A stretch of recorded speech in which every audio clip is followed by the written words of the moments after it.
Good morning, everyone. Welcome to our Thursday, May 21st, 2026 regular council meeting for Perth County Council.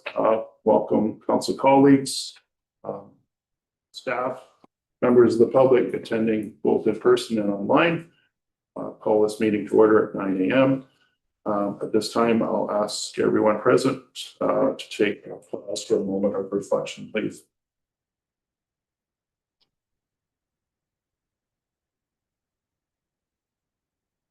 Thank you. Our county land acknowledgement reads as follows. We acknowledge that Perth County is situated on the traditional land of the Anishinaabe peoples, who have a long-standing relationship with the land and water throughout the region.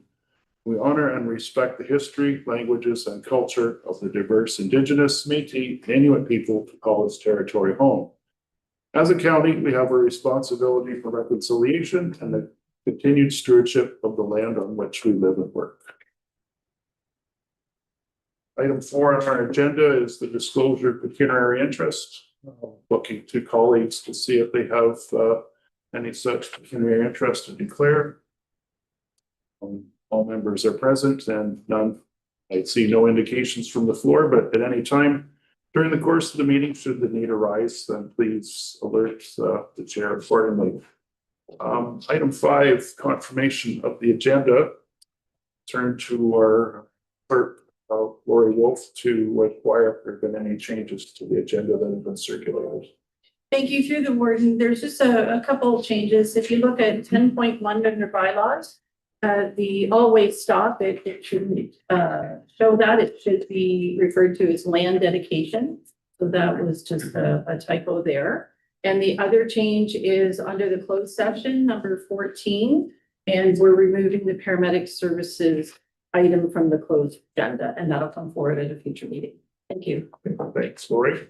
So the recommendation is as follows: that the May 21st, 2026 agenda be approved as amended. Moved by Councillor Kellum, seconded by Deputy Warden Orr. Any further discussion? If not, I'll call the question. All those in favor? Opposed? Abstaining? That is carried. Thank you. Item 6, consent agenda. We have a total of 27 consent agenda items. Looking to colleagues to see if there's a desire for anyone to pull any of those items for further discussion. Okay, seeing none, recommendation reads as follows: that the council proceeds the consent agenda items 6.1 to 6.27 and approves the May 7th, 2026 council minutes. Moved by Councillor Kasenberg, seconded by Councillor Smith. Any further discussion? I'll call the question. All those in favor? Opposed, if any, that is carried. Thank you. All right, we are moving on to section 7, public meetings, public hearings and delegations. 7.1, delegation, current points of concern with the future forest conservation bylaw. So at this time, I would like to invite Joe Kochman to the table to make his presentation. I believe he has an associate with him as well. So, gentlemen, if you would like to come up front and join us, the floor is yours.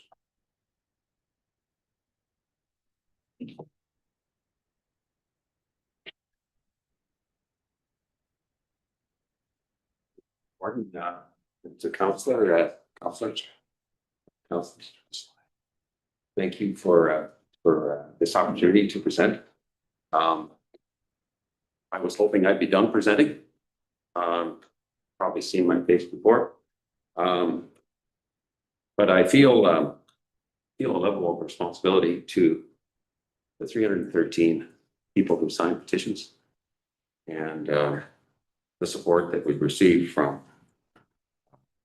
Federation of Agriculture, the CFFO, the Grain Farmers of Ontario, the Federation of Independent Business, and the Perth County Pork Producers and Perth County Dairy Producers.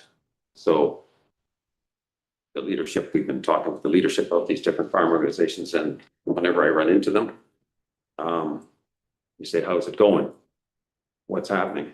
So I feel, as you've been going along, I don't want to let them down. So that's why I'm back here, because it's important. And so I'll get into the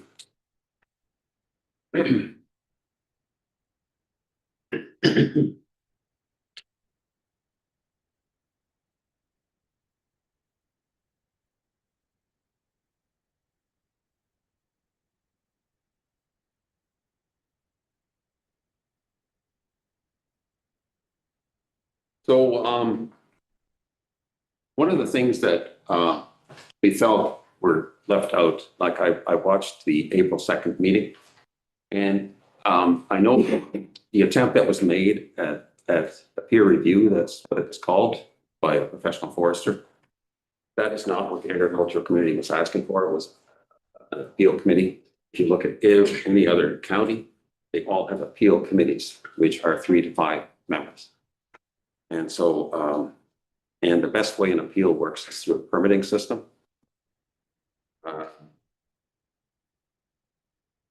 So, and in our earlier presentation with the agriculturally supported forest conservation draft bylaw, we recommended that that the notice of intent be replaced by a notice of intent permit administered by the planning department, not legislative services as it is now. It works best with the permitting system. Examples of appeal committees. Oh, there are examples of appeal committees. They are Norfolk, Oxford, Simcoe, Middlesex, and Wellington. And the ones that have permits are Oxford, Norfolk, Simcoe, Alderman, Wellington, Middlesex, and Waterloo.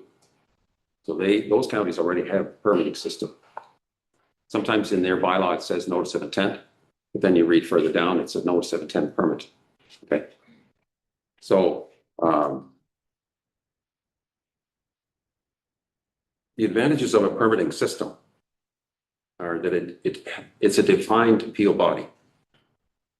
A tree bylaw committee will review appeals rather than requiring immediate, expensive, or high-level court appeal. They are time sensitive, so it's quick. It should be fairly quick. It can be within 15 days to get a decision on a denial or conditions, things like that. And it's a documented process. The applicant receives a formal decision on the denial or acceptance of a permit with concrete reasons. Decisions of the appeal committee will be final. So with an appeal procedure in a permitting system, this is how it would work. There's a denial notice by the officer, or there's conditions imposed. And then there would be an appeal submission by the landowner to the Forest Bylaw Committee outlining the reasons for objection within 15 days. Then it would go to the committee. The committee would review the applicant's concerns alongside the officer's reasons for denial. And then for the decision, the committee decides whether to confirm, deny, or vary the decision. And then the decision of the committee is final. Step number 5 is if that doesn't resolve the issue, then it will go to provincial court. If the applicant is in violation of the decision of the appeal committee, and then charges will be laid and the applicant will face prosecution. So the next one is the notice of intent system. So appealing a decision with this system can be more complex because there is no real appeal for an alternative decision, but rather a determination of compliance. The disputes will lead to higher level provincial courts rather than local committees. And the only real possibility would be for a formal appeal would be to the Ontario Land Tribunal, which could be a lengthy procedure regarding the time involved. So the structure of a potential forest bylaw committee, I know that you've already got in the peer review a professional forester or arborist. We say would suffice too, but there are no counties that just have one person peer review. There's two sides. So we're recommending that the other member be a certified professional agronomist to get the agricultural perspective. Because there's two sides. There's the arable land and there's the forest. And it's an agriculturally zoned area. So the agricultural perspective is very important. And then we would like to see 3 county councillors, consistent with all the bylaws that I've seen. They all have councillors on their appeal committees.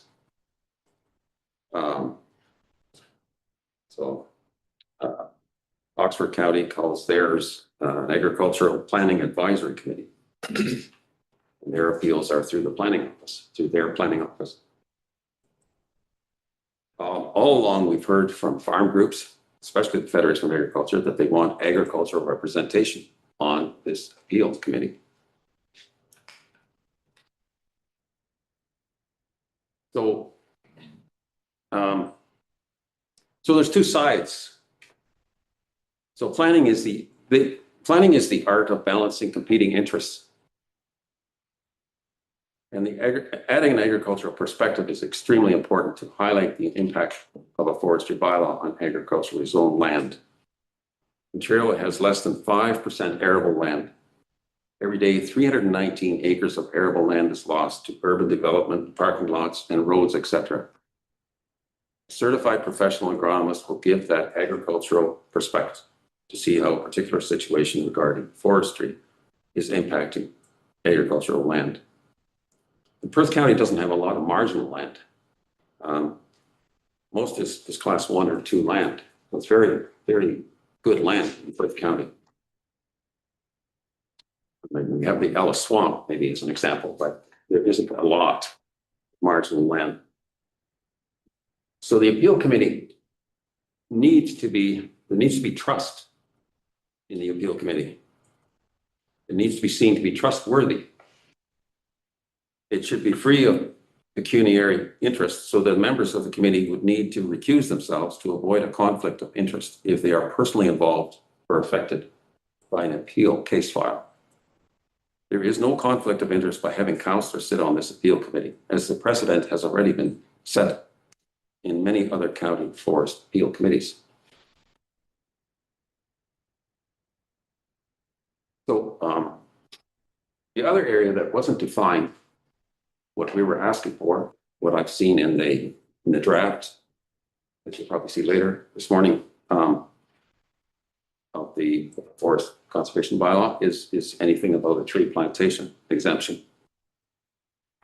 The Natural Heritage Manual identifies it's a designation, identifies area essential for this is the definition of a tree plantation, maintaining biological diversity, natural functions, and viable populations of indigenous species. Well, that's what a woodland is. Designations cover significant wetlands, woodlands, valley lands, wildlife habitat, areas of natural and scientific interest, and fish habitat. A monoculture tree plantation of a single species of trees does not fit that description. So this is the definition of a tree plantation. This is taken directly from Oxford County. Tree plantation is a wooded area where trees have been planted in a predetermined pattern or rows and are harvested for commercial purposes in keeping with the original purpose or planting or seeding. Exactly as other counties have defined a tree plantation, such as Oxford County. They are not naturally evolved woodlands. The other area, getting into woodland boundaries, where we've heard over and over again, the agricultural community would like it to be the property boundary and not the ecological boundary.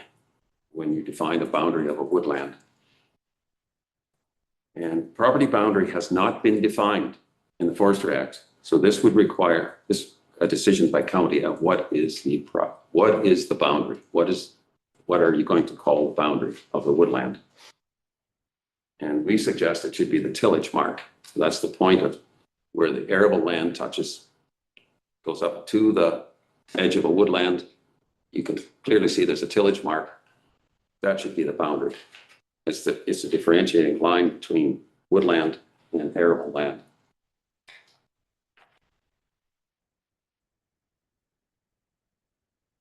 So the woodland description,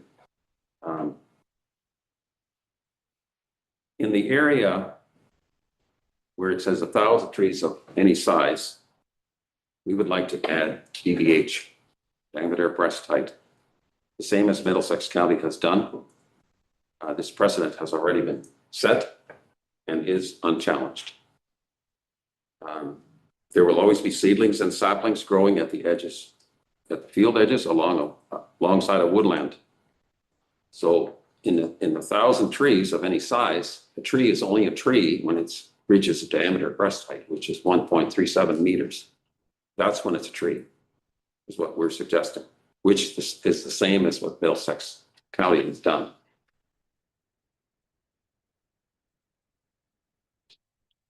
So building trust and cooperation.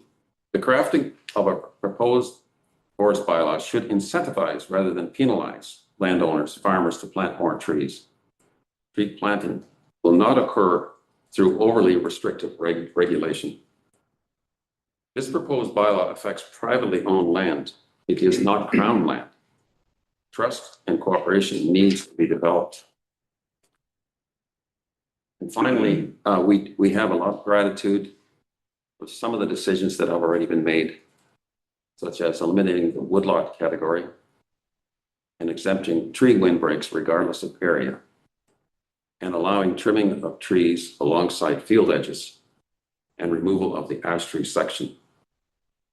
There are, however, some unfinished items, as has been outlined, that require decisions by county. And I'm also grateful for at the beginning of the draft bylaw, there is a section, I think section 1, where it says purpose of the bylaw. And one of them is to build trust. So that's been put in there, to build trust and cooperation with landowners. So that's one of the purposes of the bylaw of the draft coming forward. So we're grateful for that too. I think that's it. Thank you. Thanks. Thank you, Joe, for your presentation. Councillors, any questions for Gerald on the delegation presentation? Starting the speakers list with Councillor Montgomery. Go ahead. Great presentation. Just 3 questions for you. On the notice of intent system, you said that a formal appeal would go to the Ontario Land Tribunal. I'm just Actually, if there is with that system, there's really very little recourse for it's not a really with just having a peer review by a forester, you're only getting one side, right? And that's no. I'm just how did you come to the conclusion that it would go to a land tribunal and say not to? No, these are the avenues for a landowner to pursue. That's just outside of court. Oh, okay. This is the channels open to them. Okay. So the next channel would be the Ontario Land Tribunal. Oh, okay. And so through the warden, if I could. Some counties do not have an appeal committee. You literally bring your appeal to a county council meeting. okay. And some recommend you go to the Ontario Land Tribunal. Oh, okay. No, I just wasn't sure where that came from. Ontario is a big place. There's a lot of different parts of Ontario have different concerns with forestry. And through the a tree plantation, you have a good definition, but now would that require somebody to fill out some kind of form and have that on file? Or by planting it in rows like that, it would be just as by right, or people would know what you're trying to do? I think you wouldn't have to go and fill out a form with the planning or somebody like that. No, if it's defined as an exemption, in the tree bylaw, it would be exempt. We had it in our first drive, the tree registry. That we've since learned maybe doesn't quite fit in a bylaw. Maybe that's more in planning. Maybe it could be in similar to a building permit. But it's registered on title deed. So that's not, we've kept that out of it now. Maybe that should belong in a tree bylaw. But that is a way to ensure the original purpose legally. Now, it could also be done that it's just an exemption. And that would be that the tree plantation is exemption, it'd be usually monoculture. Like it's more than 3 rows. The tree plantation would be 3 rows. Once you get into 4, 5, 6 rows, it's maybe looked upon as a tree plantation now. And we say this was done on private land. It was done by the decision of a landowner. That should not now, that landowner shouldn't be penalized now for his good work, stewardship, that he can't touch it now. It's now a woodland. The switch is flipped. It's now a woodland. And you've now hamstrung him from making alterations to it, perhaps. No, absolutely agree. The one other thing is when you talk about trees and the brush height and stuff like that, I know at conservation, they don't consider a tree until it's 50 years old. If I look at the dictionary, if I may, a seedling is very short. Saplings usually do not switch to a tree unless they reach a height of 4.5 feet or 1.37 meters. And the more clarity we can give, the less potential conflict we can have. That's the logic. Any other questions for the delegation? Okay, seeing none, thank you, gentlemen, for your presentation. All right, recommendation reads as follows: that council receives the delegation of 2026 presentation from Gerald Folkman. By Deputy Board, seconder, please. Councilor Wilhelm. Any further discussion? Seeing none, I'll call the question. All those in favor? If any, carried. Thank you. All right, moving into section 8 of our agenda, staff reports. Section 8.1 planning services, subsection 8.1.1. Application for draft plan of subdivision from 1000535777 Ontario Inc. NP 25-01, and Nathan Garland, planner from Perth County Planning Services, is with us today to lead the presentation. Good morning, Nathan. The floor is yours. Thank you, Warren Trentowski, members of council. I'm here to present NP 25-01. The owners, as mentioned, are 1000535777 Ontario Inc. And the applicant and agent is Patterson Planning Consultant Scott Patterson, who is in attendance in this meeting, also able to answer any questions should the council ask. The location is noted just to the in Atwood there, so just south of Listowel. I'll go through the slides now. So just an outline of the subject property as it relates to Atwood. So it is on the east side of Atwood. Lions Park is to the south, the Atwood Station is to the north, and then the downtown is just to the west. So just located on the east side of Atwood, that area outlined is the subject property being proposed and considered for this subdivision application. The request requests up to 88 units for this subdivision development, so it's outlined there. There are a number of singles and semis proposed as part of the plan of subdivision, as well as a number of townhouse units. So the townhouses would be located in the R5 zone, and the R4 zones would have the singles and semis located within there. So just a bit of an outline there. So coming in from the north on Woodview, and then just looping around and connecting up to the future plan of subdivision to the north. Just for council's consideration, we go through the subdivision map just to give you an idea of where we are process-wise. So it's currently received an official plan amendment previously. It did go to County Council, OP 233, and then it passed there. It has gone to North Perth Council for consideration and support through the initial plan of subdivision and zoning, and is currently being brought forth to County Council for this consideration.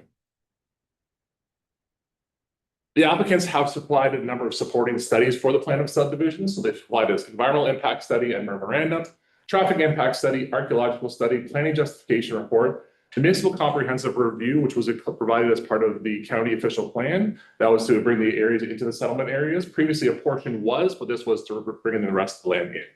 Floodplain assessment was completed because it is adjacent to the drain, and also an MBS assessment was completed. Staff are recommending 22 conditions be included in this. Just to highlight a number of the specific ones. So there is a Drainage Act provision in there. There's just some cleaning up some municipal drains on the property. Subdivision agreement, that's a fairly standard one. Parkland dedication, also standard. Fencing and lot demarcation, that's fairly standard, but it's also included adjacent to the agricultural area just to make sure that they keep within the subdivision limits and boundaries. Available services is a standard condition. And also on this request, there is a requirement for a secondary access at a certain time. So there is a request for a secondary access to be located up to the Atwood Station subdivision, which has been highlighted. I'll go through that in a little more detail. Planning and supporting comments. So BM Ross has provided comments requesting a final stormwater management report, subdivision agreement, and detailed design comments. So they will be coming back in for detailed design and addressing all the requirements. Enbridge, Bell Utilities have requested easements. The MVCA has requested a permit for the floodplain, as well as floodplain elevations, just to ensure that there is no development with any of the floodplain limits. And MTO had no concerns on the application. So this is just looking to the north from Woodbury Drive. This would be the entrance coming into the property, heading north. Looking from the rail trail directly east across the land. It's fairly flat, goes towards the drain at the back there. Comments and concerns expressed. So we've had a number of comments and concerns expressed, both through the application and through North Perth Council as part of a public meeting. One of the concerns expressed was around the trail on the road and secondary access. Traffic has been highlighted as concern. Adjacent agriculture or impacts to agriculture or access to agriculture has been highlighted as concern. Environmental, schools and hospitals and capacity, as well as water and sewage capacity. And I'll go through those comments and concerns now. So trail and secondary access. Part of the work that was completed was looking at the consultant's report. They did consider a secondary access along the rail trail. Staff were not supportive of that. Neither was council supportive of that consideration. So that's not been included. So there is no access along the secondary rail trail. The secondary access would occur heading north towards the Atwood Station subdivision. I've just showed an image just from Enlistable there of the rail trail crossing. It might be something similar to that being proposed as part of this future road crossing, but there would be no roadway going down the trail. That was one of the highlighting concerns. So that's not being proposed or considered at this time. It is just an access across the future subdivision, just to provide some connectivity and looping. One of the highlighted concerns and comments also is respect to access and the number of units. We have looked at this and considered this. So there is a secondary access requirement. The traffic impact study did look at that secondary access as an emergency access only. So it's not required to support the subdivision from any kind of turning lane standpoint or adding any additional roads. It's required from a secondary access only. The main access would be through Elmhurst Street Center towards Highway 23. One of the considerations of that is with respect to the number of units being requested. Currently, there's 88 requested. However, the National Fire Protection Association recommends one access for up to 100 units. So that would be including all the houses that are currently located in Atwood being included in that calculation review. So you would make sure that there wasn't any more than 100 houses accessing from a single access. If it went beyond the 100, that's where the secondary access would be required at that time. Staff have recommended including a phasing provision in there. Should the applicant come forward with a phasing request, they would be required to look at the existing houses along there to make sure that they have appropriate access for that 100 and still below that 100 threshold. Going through the rest of the concerns and comments. So traffic was an outline. So the applicants have provided a traffic impact study. There are no upgrades to the roads being proposed. The MTO was accepting of that as well as the review staff. Adjacent to agriculture, we have included a condition for fencing. So there would be a fencing requirement to separate the agricultural access. So making sure that they're not trespassing. There also is a sign requirement typically in North Perth for adjacent agricultural zone, so it's just an identifier that there is an active farm directly adjacent. Environmental have been outlined. The applicants have provided a environmental impact study as well as requested mitigation measures for that, sediment fencing, et cetera, to make sure the natural environment is protected. Schools and hospitals, there would be a busing requirement likely. There's no locally schools, so they would have to be bused. And then hospitals are not municipally funded. Water and sewage capacity concerns. So North Perth did complete a master servicing plan that was done looking at the servicing for the village of Atwood and Listowel. There was sufficient capacity for potable water and sewage capacity at this location. There still is a condition in the plan of subdivision to ensure that that's being met when they go to register the plans. Then they'll be looking at future upgrades typically for firefighting at a future date. I think they're looking at a water tower at some point in time for consideration. There was just some questions on the sign information, so we didn't just clarify that the sign was posted correctly, and then just staff did recheck the property and the sign was there correctly. Planning comments. So North Perth Council did support the application on April 27th, 2026. It is close to the existing active transportation, so it includes the trail network, so it does provide nice connectivity between Listowel and the other communities. It is urban development, so it will include sidewalks, stormwater management plan, curb and gutter, etc. Limited offsite modifications. There is just a connection to Woodview required, as well as some future looping to the plan of subdivision to the north. County of Perth official plan amendment OP 233 was completed for the designation to move into neighborhood, and it meets the density requirements within the official plan. Once again, meets the County of Perth official plan within the settlement area, OP 233. The application is for a current zoning bylaw plan of subdivision, and it would require to return for North Perth Council for consideration and then final adoption of the plan of subdivision should County Council support it. Therefore, it is staff's recommendation the County of Perth approve NP 25-01. I'm happy to address or answer any questions at this time. Okay, thank you, Nathan. Councilors, questions for Nathan on his report? I'll start the speakers list with Councilor Wilhelm. Question to the second access point. My understanding is that it's going to be done, built down the road in the future. Why would they not do it now before they have to run all the equipment through the subdivision? And you have to do it anyway, so why not do it now and be community minded? Through the warden, it's my understanding still that subdivision to the north is still private property, so they have no right of access over that private property. They're not able to gain access unless they worked out an agreement. So it still is connecting to an open, accessible municipal road, but they have no right of access over that neighboring subdivision's property. Supplemental? Yes, so therefore you're saying that they cannot get access for a secondary entrance. Through the warden, not at this time until that plan of subdivision is registered. Once that plan of subdivision is registered, then secondary access would be included because that subdivision to the north provides access to this subdivision also. Any other questions? Councilor Duncan, go ahead, please. Thank you, through you, Warden. I've heard from a number of residents in that subdivision that are extremely concerned about the construction traffic and the lack of a secondary access. And one of the things I find very interesting is that the only concern to add a secondary access is emergency, not about the fact of the amount of traffic going in and out or the construction traffic. So it's interesting that we plan things on a single access without the secondary one. When the OPA came to North Perth Council and this council, there was an agreement in place to put the secondary access in between the two developers. And we were told that. So I don't know what happened to that agreement or where it went. I also talked to the people that sold the land to this developer. They were involved in the discussions about that agreement. So I'm curious as to what happened there, why there's not an agreement anymore. And I would like to see a date put on the secondary access before construction starts. Like Councillor Wilhelm said, there's no reason not to build the road right away. So I think the two developers need to get together and work towards some sort of an agreement to have the secondary access put in place before this development proceeds. Okay, thank you. Any other councillors? Councillor Kasenberg, you're next. Of course, thank you, Warden Trentowski. Of course, I live in this neighborhood and have taken note of the issue of secondary access as well.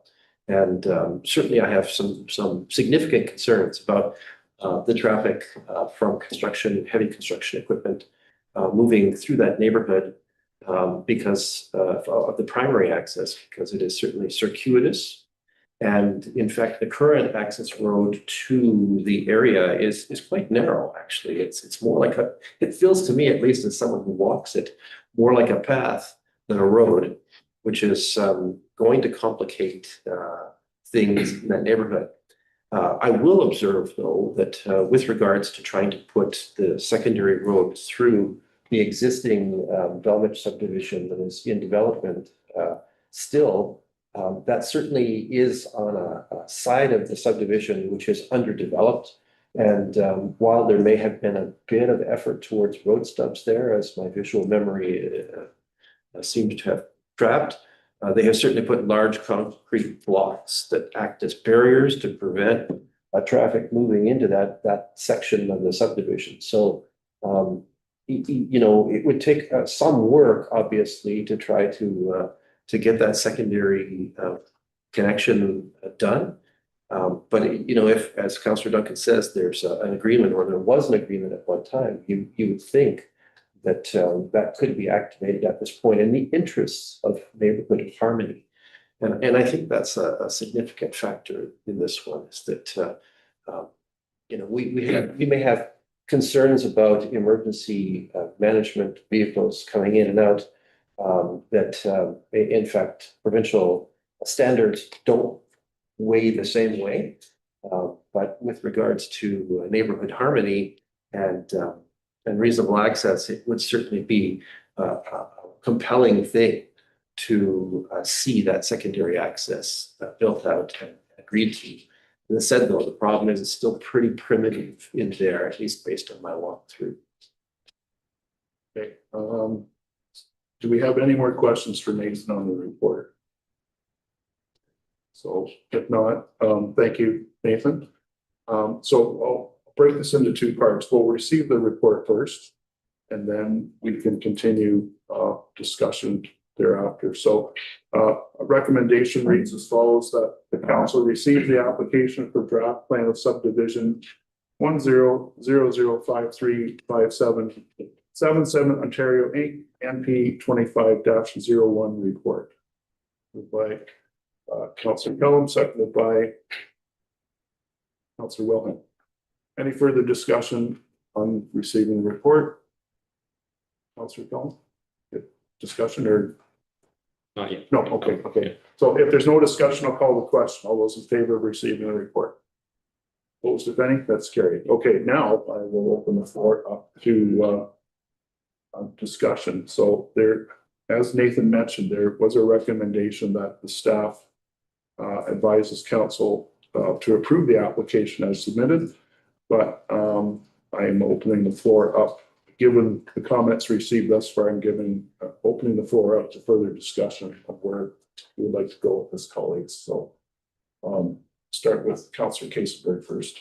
Thank you, Warden Trentowski. I actually have a technical question of staff, and that is that would this council have the authority to say at this point that we require the secondary access road prior to the subdivision, or being a condition within the subdivision agreement, that it must be built before construction occurs? Okay, I'll look to staff to field that question. Perhaps our manager of planning, Andrea, or Nathan, someone from planning might be able to answer that technical question, please.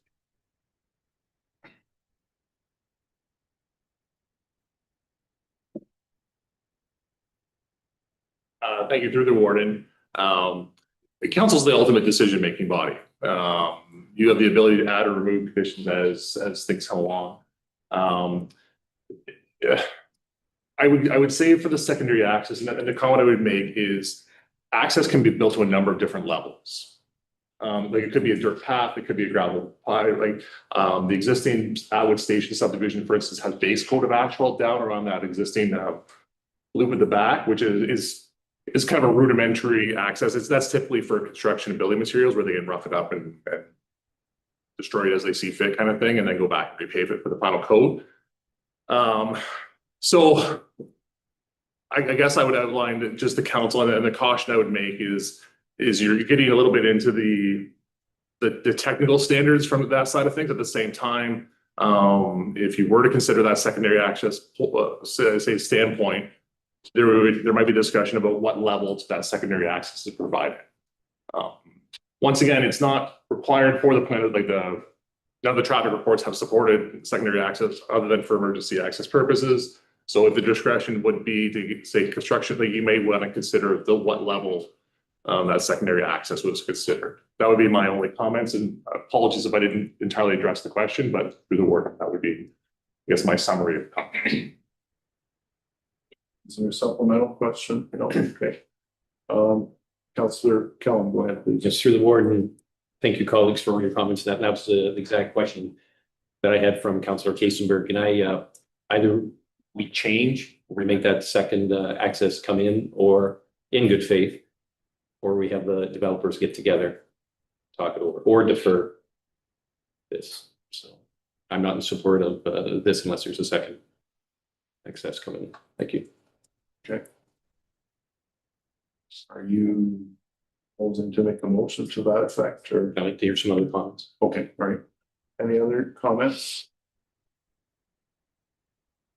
Nathan, did you have something? No, I'm Okay, I just kind of saw your hand up there. No. Sure. I will note to council, apologies, there was one slight, and I forgot to mention this as part of my presentation, apologies. There was one slight change to the draft plan, so there's a version 2 that's been updated, just to remove a block on the back. It doesn't change the overall plan of subdivision involved, it doesn't change any of the access requirements or anything to that effect. There was one minor change.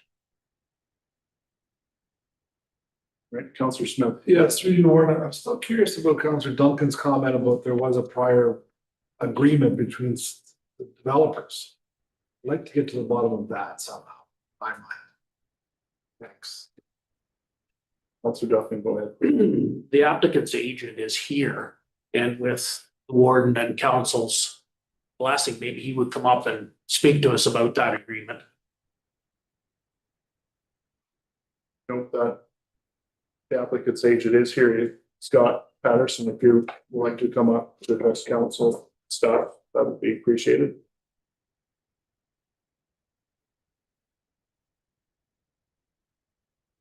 Good morning, council. Thank you for the opportunity. Again, Scott Patterson Planning Consultants on behalf of the developer. So with regard to an agreement with the Atwood Station folks, I can say that we do have an agreement to build that secondary entrance or access to their subdivision. There is a roadblock established on their plan of subdivision. When that plan is registered, the municipality of North Perth will have an access right to that, but only at the time when it's registered. So as Nathan had noted, the current situation of those lands is privately owned. We do not have an access right to it. And North Perth does not have an access right to it either because the plan is not registered. Atwood Station have been very good to work with. I understand their concerns because actually we're creating another project that will be competition for them. Additional lots brought on stream and things that will become competitive naturally. But they've been very good to talk about this. What they've asked is that we wait until their final stage of their subdivision is under construction. So that way we can build their road in its final location, and we can build the road that connects into that at the same time. So there is some logic in what they're requesting. From my understanding, as of yesterday and the day before, their sales are actually increasing as a result of the water servicing issues in Waterloo. Some development is coming this way.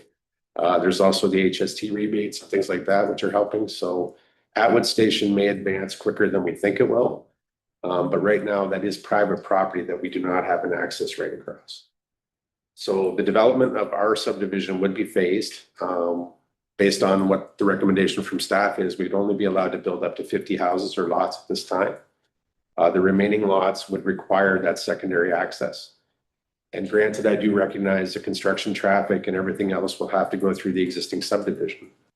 But by the same token, if we build the road and you're trying to force all the construction traffic through Atwood Station, then you're impacting those residents as well. So it's one or the other. Construction traffic has to come from somewhere. And at some point, some residents are going to be impacted because of that. Okay, thank you. Deputy Warden Orr, go ahead, please. Is there a timeline for that secondary? Like the, Be registered. be registered? Through the warden, it all depends on market conditions. I know Atwood Station have been working desperately to try and get this project moving forward.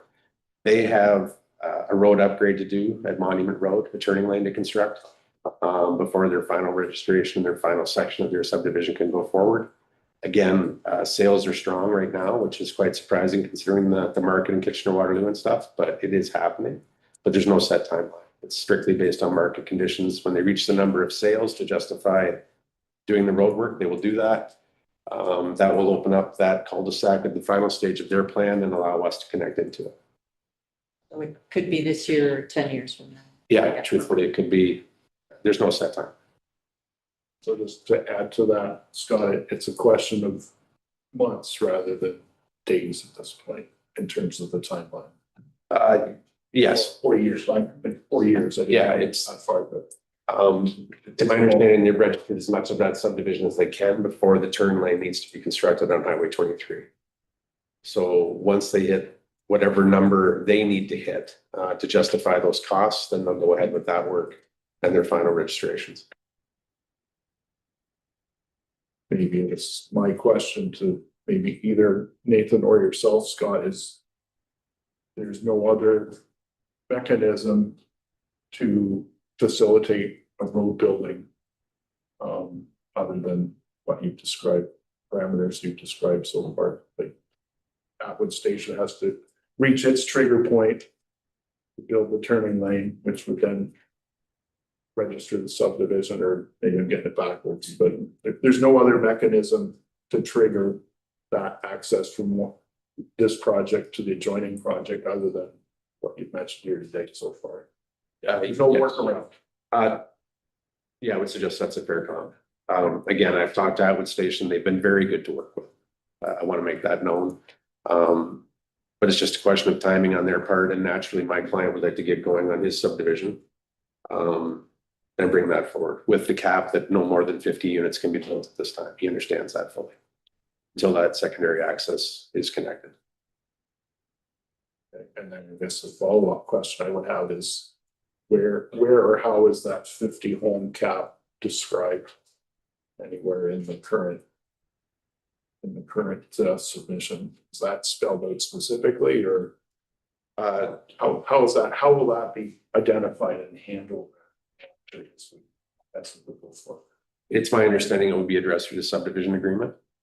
It will be clearly noted in there that the limitations based on the existing houses behind the Atwood Community Center, there's 45 or something in that area, which limits us to the 50 that can be built in this subdivision. There is no set limit, and through discussions with staff about which lot has to go where. Because if a purchaser came in and wanted to buy a certain lot, we didn't want to hold them back. So it's going to be when 50 building permits are issued, then that's it. So we get that secondary access. So that site plan, that's not dealt with at a council level, that's dealt with at a staff level. Yeah, through the implementation of the subdivision agreement. Similar in the way the Atwood Station was held back, that they couldn't develop until they did the road improvements. We can't go beyond the 50 units until that extra access is created.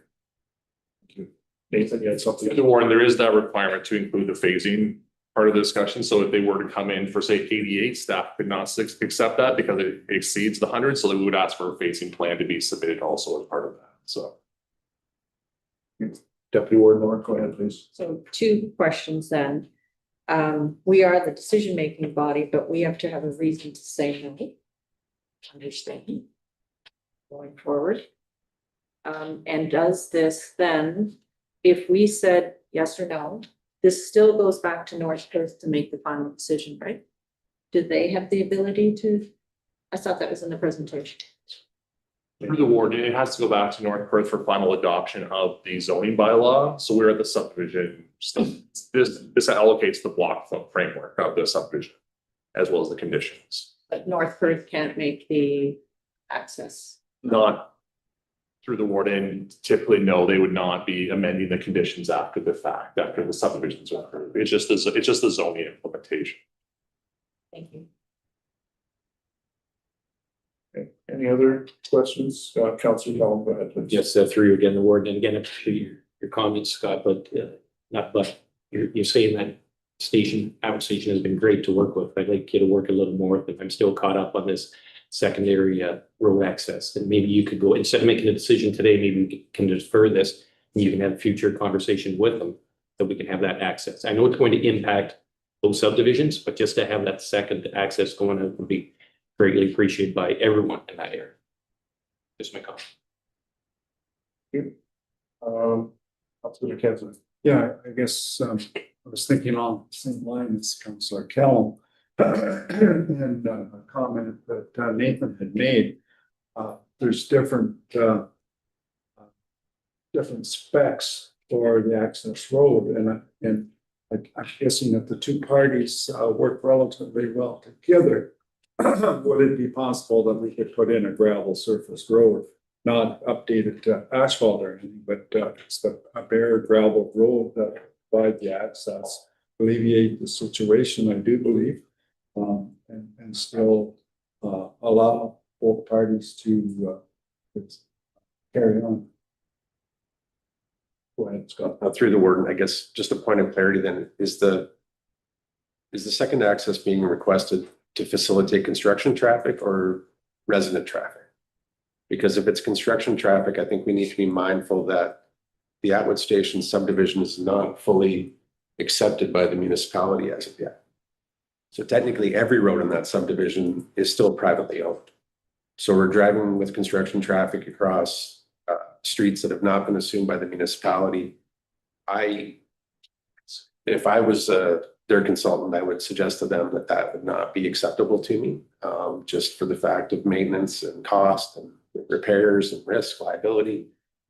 So I'm happy to speak with Brian at Atwood Station about creating a gravel road to allow an ambulance to get in or allow a fire truck or something like that, but to ask them to allow all the construction traffic to go through their subdivision without it being fully assumed by the municipality, I think is a big ask, and I'm suspecting we will get a fairly firm no. Thank you.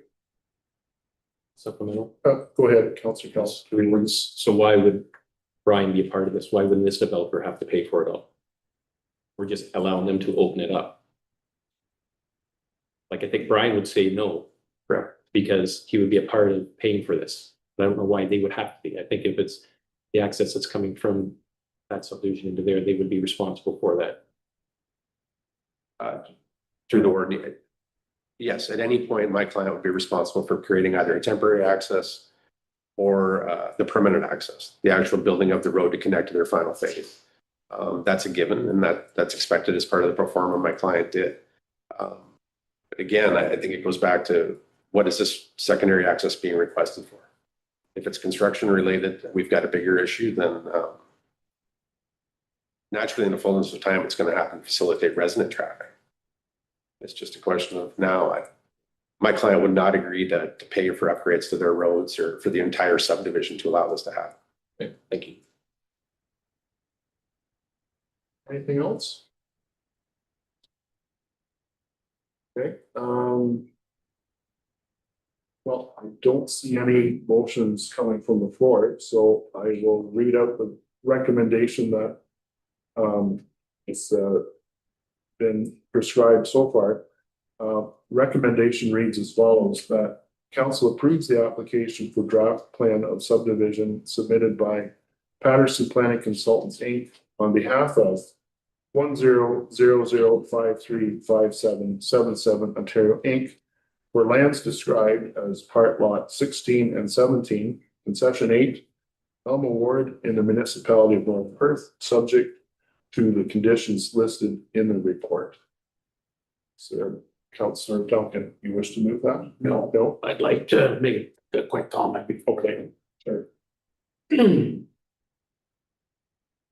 I completely understand what Scott's saying about the possibility that, there could be damage done to unassumed roads in there that could cost the Atwood Station developer. I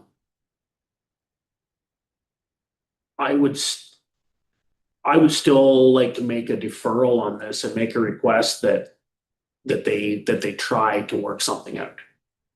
If it comes back and says absolutely not, then I guess that's where we stand. But that's my feelings on it. I don't know what the rest of council feels like, but. So Councillor Duncan, there would have to be some sort of a time frame involved in that. If council opted to go to that route, maybe this is more of a question for staff on the timing. Because there's a possibility that a delay on decision might trigger. Yeah, I guess we'd have to ask. OLT, so maybe that's a question to staff or. Through the warden, I mean, they're in a position they could appeal now anyways, so they're at that point. So it's moot then. So it's somewhat new. Okay. Okay, so. So are you prepared to make a motion on deferral? Yeah, and I do want to state, I'm not against the subdivision. I'm trying to make everybody be neighborly here and trying to keep the peace amongst all the citizens, the ones that are gonna move here and the ones that live there now.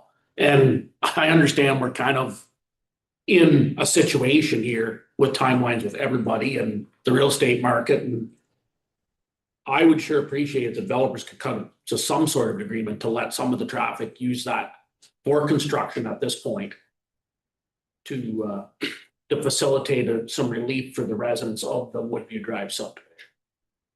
So I'd be willing to make a motion to defer this application till the next county council meeting to allow the developers time to try to work out something. Nathan? Through the warden, I would just put this as a comment. There could be the consideration for request for best efforts recommendation. That would be my only other comment in there. If council was looking for just a recommendation that the developers consider best efforts subject to council's consideration or the applicant's consideration. Okay, so I'm turning to the clerk to see how we would, the verbiage of such a motion that would incorporate best efforts. So through the board, as I understand it, would be a deferral motion to allow the parties to meet, to discuss the access concerns and return to council at the next council meeting with a recommendation for best efforts to resolve the concerns. Is that That Satisfies me. your intent, Councillor Duncan, so you're willing to move that? Yes, I am. Is there a seconder? Councillor Kellum, you're willing to second? Okay, well, we have a mover and seconder on the deferral motion, or any discussion on the deferral motion? Okay, I'll ask the clerk to read it up one more time, please.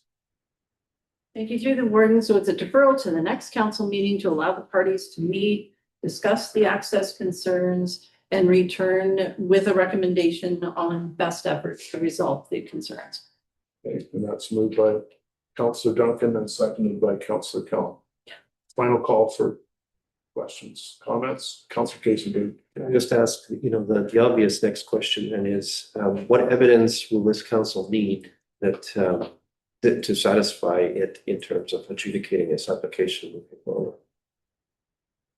I'm not sure I understand, in 2 weeks or 3 weeks, whenever our next county council meeting falls on. Will we be any further ahead? We would be, of course, if the two developers said we have a deal. But if they don't have a deal because of the various circumstances that are applied, then what? What do we do next? Well, I guess I would say we have, well, there is the motion. There is a recommendation that I read out earlier that could be employed at that time, but I'll turn to the staff to see what their response is. Through the warden, I guess staff recommendation probably wouldn't change. We're recommending approval. They are privately independent owned developers. The access has been looked at and assessed through, I guess, the experts with a consideration for that. So that's where I mean, through staff, we can't force them to come to an agreement. We can't lock them in a room and throw away the key and make them come to that agreement. Once again, I know, like, we worked with developers on best efforts to address neighborhood concerns. I know we did that in the one subdivision in North Perth also, where they tried to address that as well too, where they gave the applicants the opportunity to meet with the neighbors. But they are independently owned developer, like we can't force them to come to any kind of agreement other than we can set the framework for future success, which is access to the road, establishing blocks, outlining phasing. That's where we're at the position of, we've outlined this for future success and access to that subdivision. So I don't see staff position changing respectfully. Thank you, Nathan. Councillor Cullen. Sure, thank you for your comments. I'm just saying, we're working for the constituents there. You know, again, every email, phone call that we been given, they're not opposed to this. They just would like it, so we're giving it the opportunity. That's all I'm asking for. Thanks. Well noted, thank you. Anything else? Final call? If not, I'll call the question. All those in favor of the deferral motion as was read out? Opposed, if any? That is carried. Thank you, Scott. Thank you, Nathan. Thank We will include this follow-up on our agenda for our next council meeting, which is currently scheduled first Thursday in June. So, all right. Moving on to section 8.2, corporate services. 8.2.1, the 2027 council meeting schedule, and we'll turn the floor over to CAO Wolf on the agenda. Floor is yours, Lori. Thank you. Through the warden, this is a housekeeping item. 2026 is an election year, so often councils will see materials and updated bylaws coming forward throughout the year in order for us to prepare for the onboarding of a new council. So one would be your meeting schedule for next year. So the report is here because of that reason. It normally comes a little later in the year. The dates reflect the first and third Thursdays of the month. There's an exception in the summer schedule for one meeting in July, August, and September. And of course, council can at any time schedule additional meeting dates. The report recommends the standard schedule for 2027, and changes certainly can be made by the incoming council. Thank you, Lori. Any questions for Lori on this report? Seeing none, recommendation reads as follows. Council receives the 2027 council meeting schedule report, and that council approves the 2027 council meeting schedule as presented. Moved by Councillor Smith, seconded by Councillor Kasenberg. Any further discussion? Seeing none, I'll call the question. All those in favor? Opposed, if any? That's carried. Thank you. Moving ahead to item 8.2.2. The tree injury bylaw draft update and presentation. Joining us will be Stefan Zalev, our Executive Director of Legal and Corporate Services. Before you start, Stefan, I will turn to my colleagues and ask if council colleagues wish to waive the solicitor-client privilege for this item. The motion would read as follows: that council waive solicitor-client privilege for item 8.2.2 tree injury bylaw draft update and presentation on May 21st, 2026 council agenda. Moved by Deputy Warden Moore, seconded by Councillor McDermott. Any discussion on that motion? Seeing none, I'll call the question. All those in favor? Opposed, if any? That is carried. So, Stefan, the floor is yours. Welcome. Good morning, Warden, Deputy Warden, members of council, colleagues, members of the public, members of the public online as well. I was wondering where I should start, and my father and I had a meeting last weekend, and he was asking what I was working on. And I was telling him that I was working on regulating tree injury and removal. And he told me, have you worked that land? And I said, no. And he said, well, how can you presume to regulate that land? And we had a healthy discussion on the fact that we're trying to look at the global picture as opposed to the individual farms. But I can tell you that at the end, I didn't have him convinced. But all of this to say that when we were developing the bylaw, we are aware of the practical reality and the difference that there may be between the needs of the constituents and at the same time, the framework that exists currently.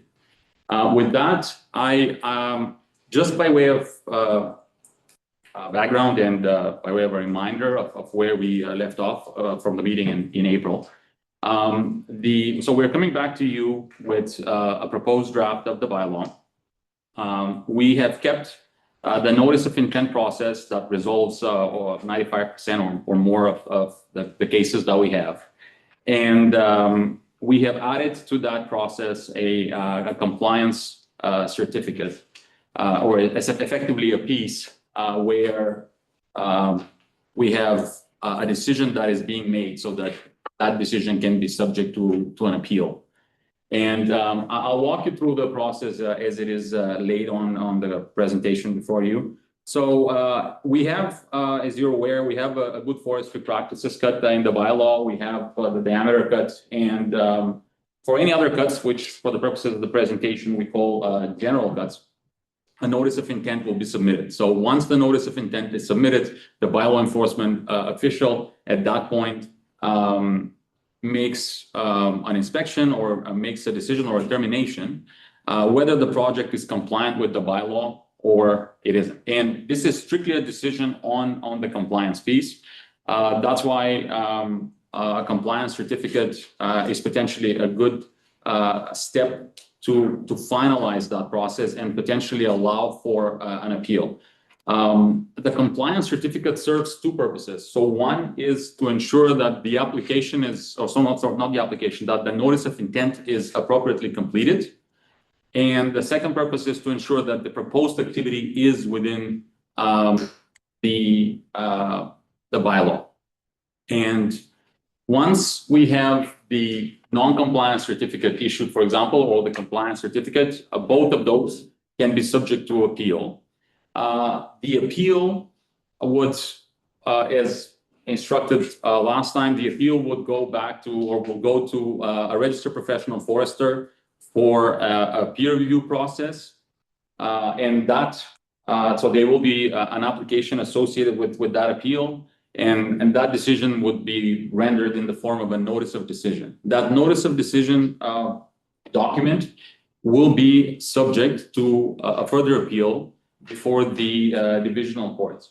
And just to distinguish it, there can be an appeal before the divisional court with respect to the actual decision, which would be an appeal of the decision, or they can be a judicial review of essentially of the process that is happening, that could happen in the divisional court. With respect to the comments that we have heard with respect to the OLT, I'm not aware that the OLT in the current regime for what we're trying to achieve is a forum that would even consider this decision. The avenue would definitely be the divisional court. And then ultimately the divisional court will make a determination, yes or no. Of course, as discussed last time, so at the notice of compliance stage where, let's say the certificate is issued or a non-compliance certificate is issued, no further action may be required. On one hand, we can have an appeal of that non-compliance certificate seeking a different outcome. And then potentially if the landowner does not appeal that certificate and just proceeds with the cut, and that falls outside of the bylaw, then we're looking at the prosecution process, which was already explained and then it's highlighted here. The current process is a soft version of a permit. And I say that with the idea. So last time when council was considering the permit provisions, like the permit would again require an application. Then again, that will require a decision that is formally rendered by the municipality. In this case, we are achieving that same objective with the compliance certificate, keeping the process extremely simple. We have only one application right now, and that's what council wanted to make sure that red tape is cut. So again, there is a beginning, which is the notice of intent, and then there is an end process to that, which is the compliance certificate. And I think in that regard, it does capture to a significant extent an avenue that will allow for subsequent appeal, which we have also provided for. And before we move to the actual bylaw, I think it will be important to consider these proposed changes and for council to have a discussion to see if that is acceptable in its form, so that we can discuss the text behind it. At this point, we'll Questions on the proposed process then. Yep, councilors, go ahead, CIO. Thank you. Through the board, so just to give you the procedural piece, at the April meeting, council endorsed the formal peer review process to be included in the bylaw, and where the peer review be completed by a registered professional forester should the notice of intent be determined to be non-compliant with the bylaw by the officer. So that is the current resolution on the books for council. So if council does want to change that, if they want to go a different direction, there's two sort of housekeeping things we need to do.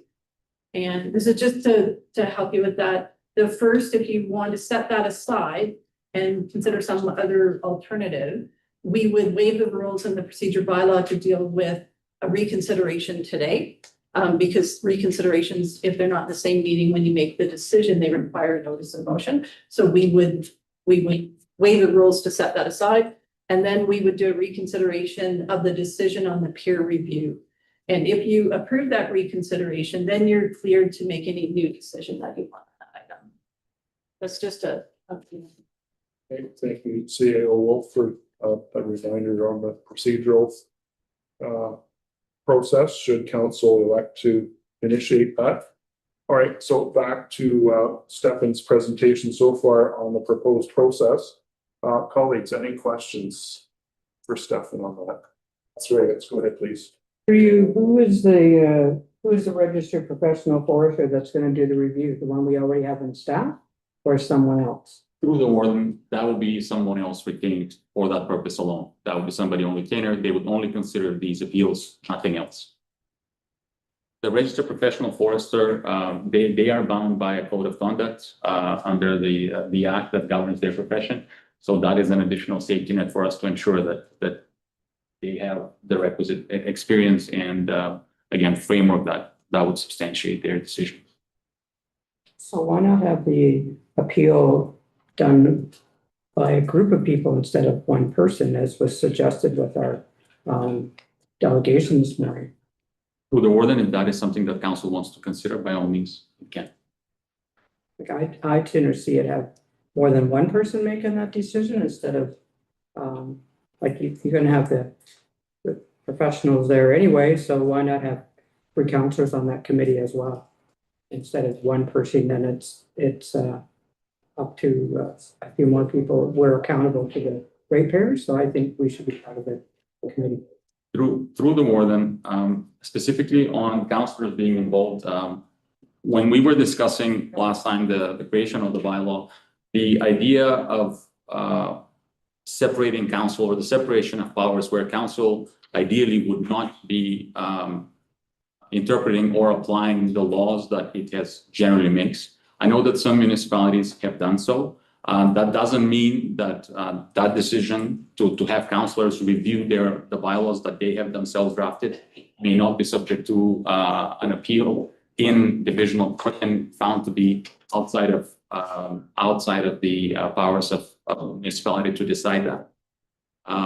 So the other piece with respect to why registered professional forester is that the actual decision that the bylaw enforcement official makes is specifically with respect to injuring trees in woodlands. I know that an argument is made that it does affect agricultural practices directly, but the decision that is made is strictly under the bylaw, and the bylaw is just governed by the Forestry Act. That is essentially why I think the decision was, or the instruction was given to council, by council, sorry, to come back with that review process, peer review process. Sorry, I don't agree. I still think the councillor should be involved. Anyway, Any other questions? on Process? Deputy Warden Art, go ahead. So we do have an opportunity, just going back to the technical. In your appeal process, we have the review by the registered professional forester.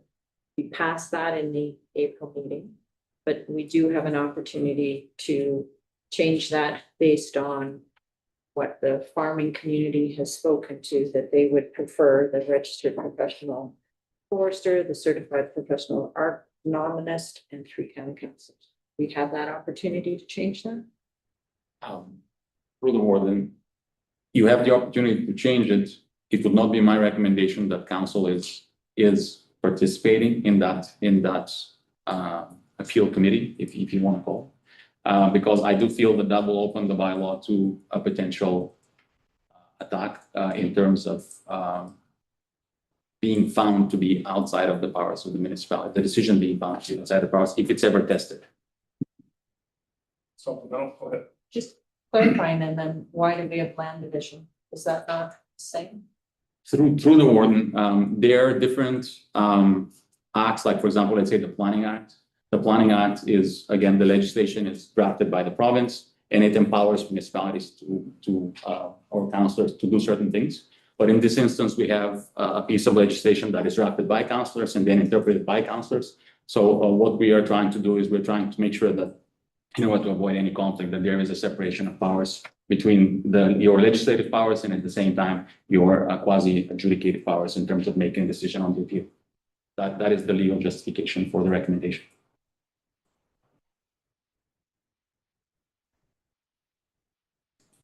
Anything? No, I'm just curious then why Oxford has, like, we are comparing it to other counties around us and everybody else is doing it. I feel like we're making it difficult, but Through the warden, there are a number of other decisions that municipalities have made that also may fall outside of the Forestry Act and what is contemplated there. But again, I wouldn't be able to comment. I don't know the legal advice that they have received, but that is the decision of their councils.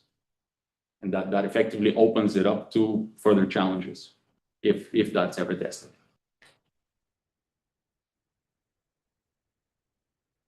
Anything further?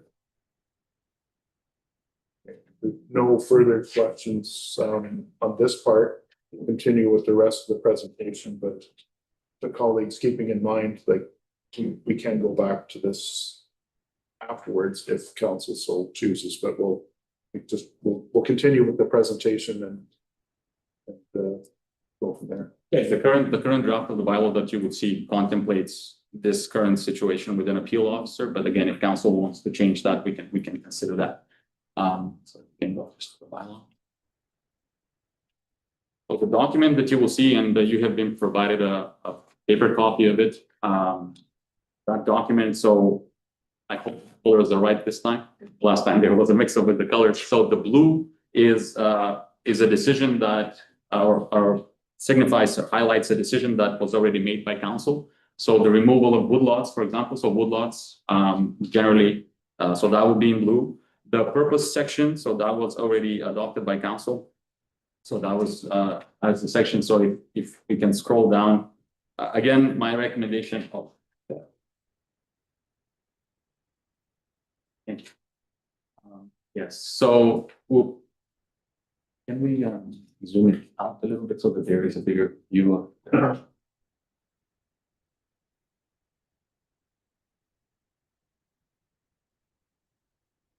Possible.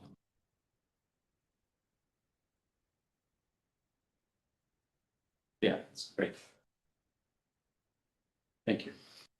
So this is the purpose section that was adopted by council and the recitals. Again, the recitals were simplified, the purpose section. And then these are the definitions for the bylaw. It's not very clear, but on paper, it's clear that the appeal officer is in red. That means that it's not decided it's a potential change for council to consider. Issuing officer is removed, which was provided for last time. So windbreaks is one of the, so last time council made a decision that windbreaks will be defined, but then windbreaks will be excluded from a prohibition. So that means that people can remove windbreaks. The only thing that remains to be decided on this item is the actual definition of windbreak. So what is a windbreak? So currently there are two options before you. One is a windbreak means a linear treat area consisting of 1 to 3 rows of planted trees with a separation of at least 20 meters, thank you, from the ecological boundary of any woodland. So that is one. And then the second is windbreaks means a linear treat area consisting of 1 to 3 rows of planted trees less than 0.2 hectares or 0.2 acres in size. The second definition, I believe, was presented when woodlots were still a part of the definition. So if council is considering a broader definition in terms of like windbreaks, regardless of any size, can be potentially removed, we would have to here, for example, one of the things that we could do is we can say windbreaks means a linear tree area of any size consisting of 1 to 3 rows of planted trees with a separation of 20 meters from the ecological boundary of any woodland. So we can definitely achieve that. Part of the issue with windbreaks and defining windbreaks of any size, and it's the same issue with tree plantation, is let's assume that you have windbreaks that is 1,000 trees of any size, which is the exact definition of woodlands. It's just further down.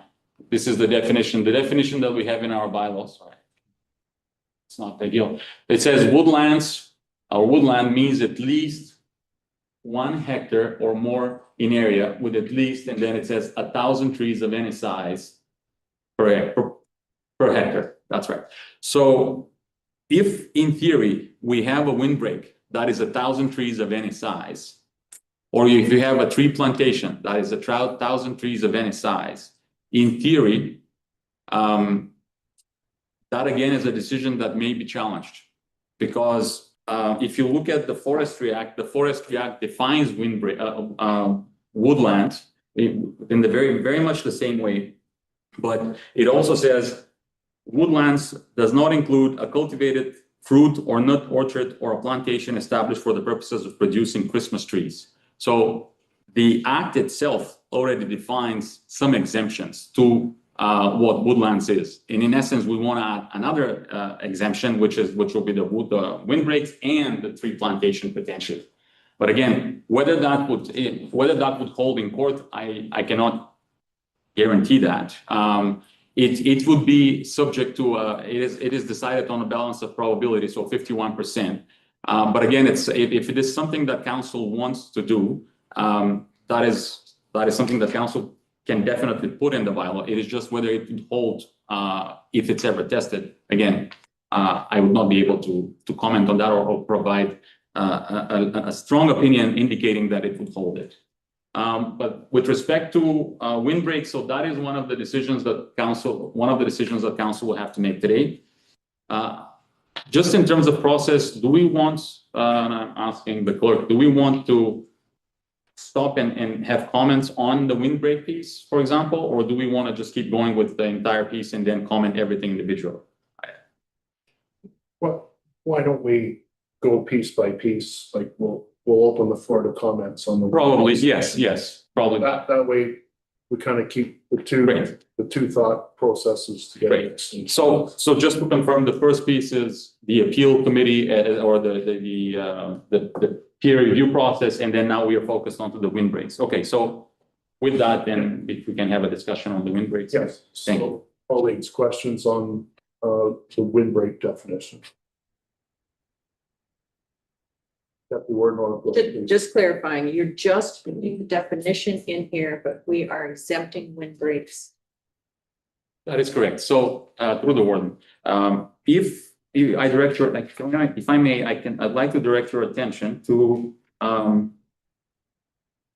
page 9 of the bylaw. I'll put it on the screen.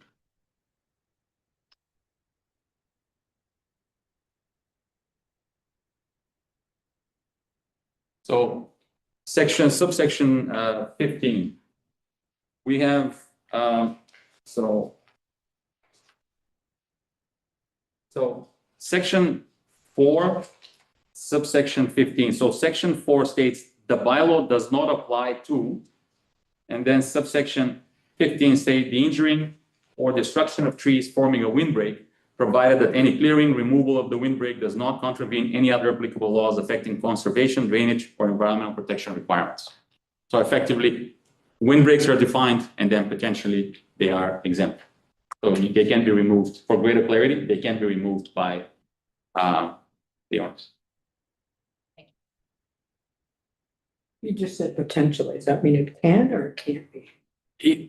Through the word, I said potentially because I don't know the desire of the landowner. They can remove it if they want to remove it. That will allow it.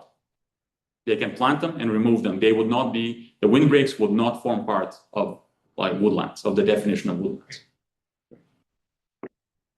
That point, Stefan, that's why the 20 meters, a separation distance of 20 meters was specified in order to maintain the exemption of the windbreak from the bylaw.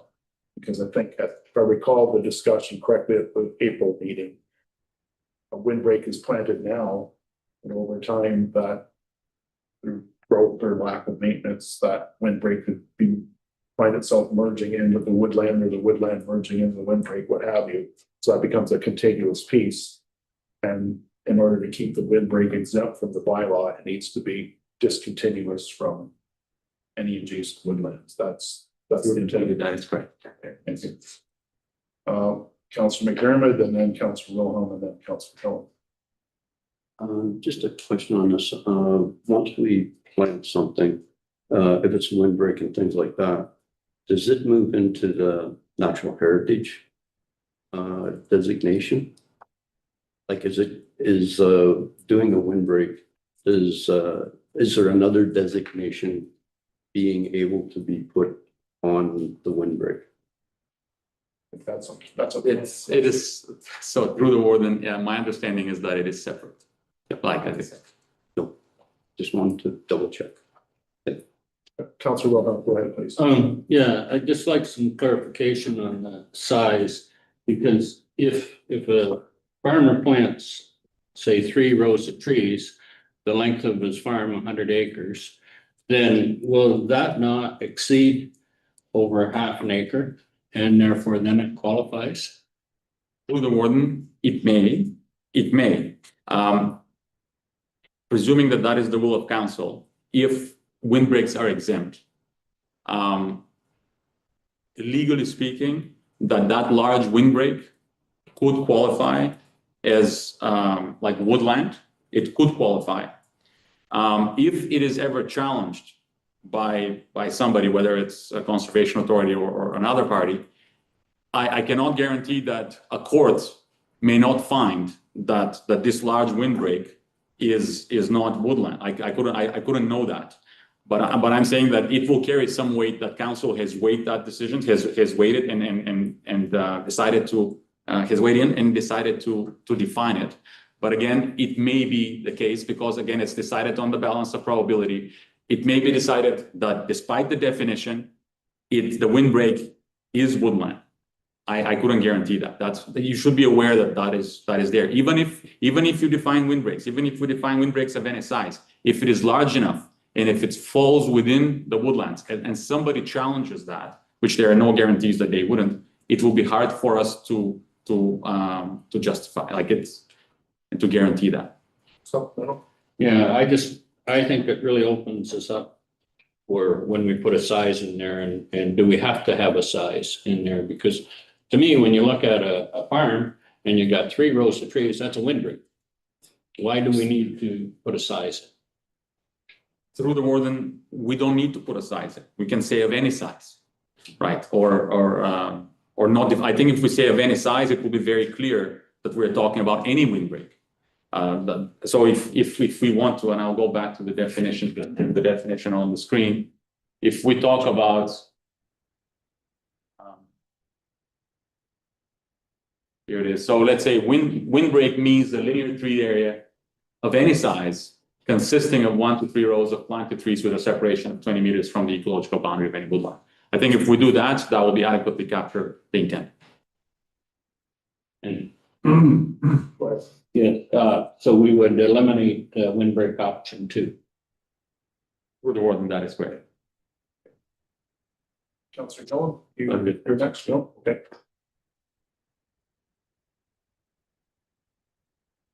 Any? Through the warden, if there are no more questions, I have a question on windbreaks too. Well, like, I'm just Councillor. trying to figure out procedurally, are we making motions then to get rid of option 2? Or are we giving direction, or how is this going to work? Because I don't want to come back the next time and see it again. So, No, I think that, what's that plan? yeah, the plan was to go through this piece by piece and at council's discretion, make motions on the individual pieces if that's the comfort level. Through the warden, if I may, one of the issues in developing the bylaw, one of the issues that isn't addressed and that is worth council's consideration is what do we do with current windbreaks which have grown so large or are falling within the definition of woodlands? Are we exempt? Like, is council willing to exempt those as well? How is that going to be treated? Because just wanted to bring it for your consideration. Councillor Kasenberg? If I look at the option 1 definition of windbreak, and we add the words of any size, then the only criteria for existing stands, as I would understand it, is that there's still a separation of 20 meters from the ecological boundary of the woodland. So for me, that kind of covers, maybe I'm missing the nuance there, and you can correct me, Mr. Jellett, but I think, like, to me, we've got that if we use that definition. Through the warden, the only thing that I would potentially add is windbreaks consisting of 1 to 3 rows of planted trees that lawfully existed prior to the enactment of the bylaw, with a separation of 20 meters, will also be captured and they could potentially be removed if that is the intent. That is, yes. So just to be absolutely clear, we would make sure that is effective.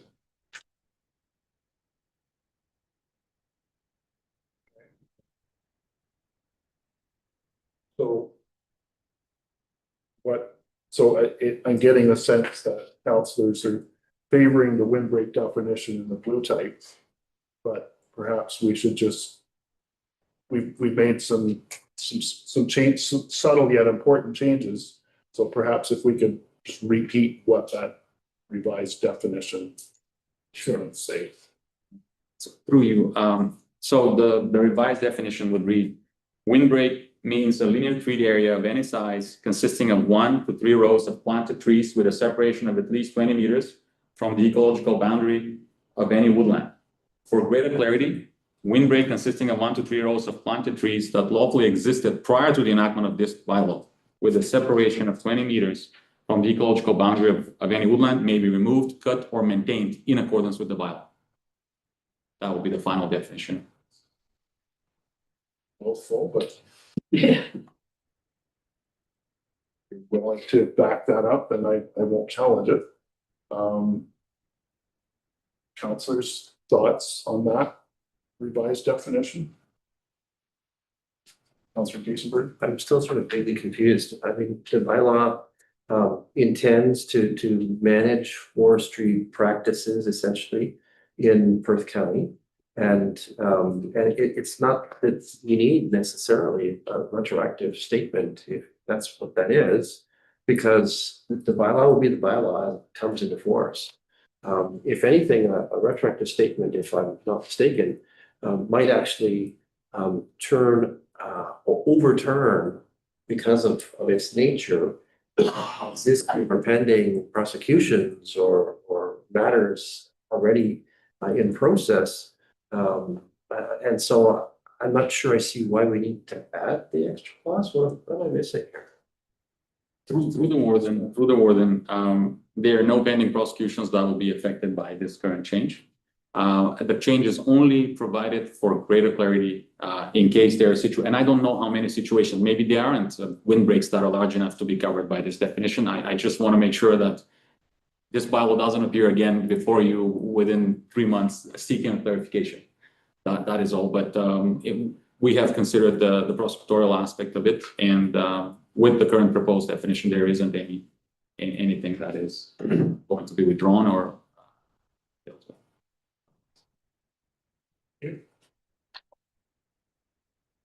Anything further?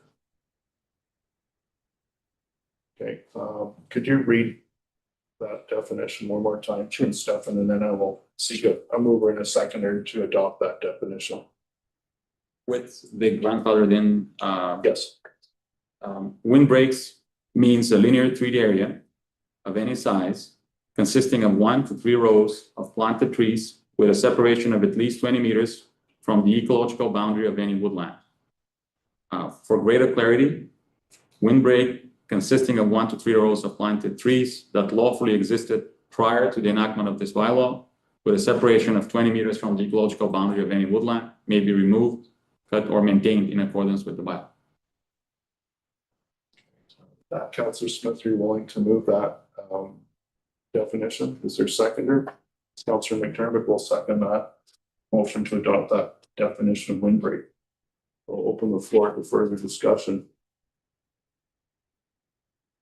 Questions, comments? Seeing none, I'll call the question. All those in favor of the windbreak definition as read out? Opposed, if any, that's carried. Thank you. All right, we'll move on. Stefan, please continue. So, yes, moving on to page 5 of the bylaw.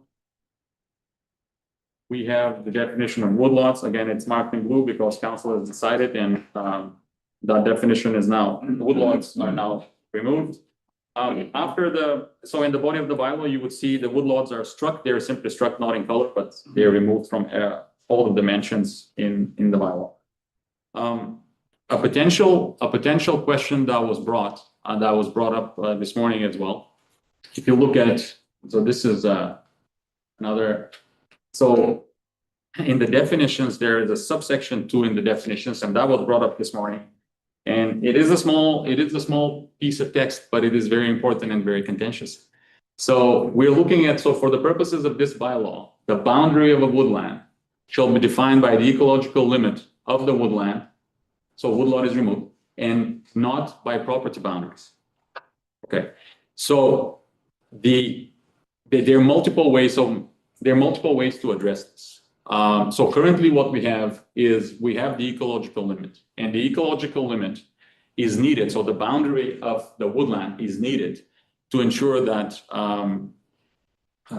in terms of any so we need to define where the woodlands are for the purposes of prosecution. And there are certain other examples are, for example, the drip line. The drip line is the definition of the ecological, the drip line is the definition or the defining boundary of the woodland in certain cases.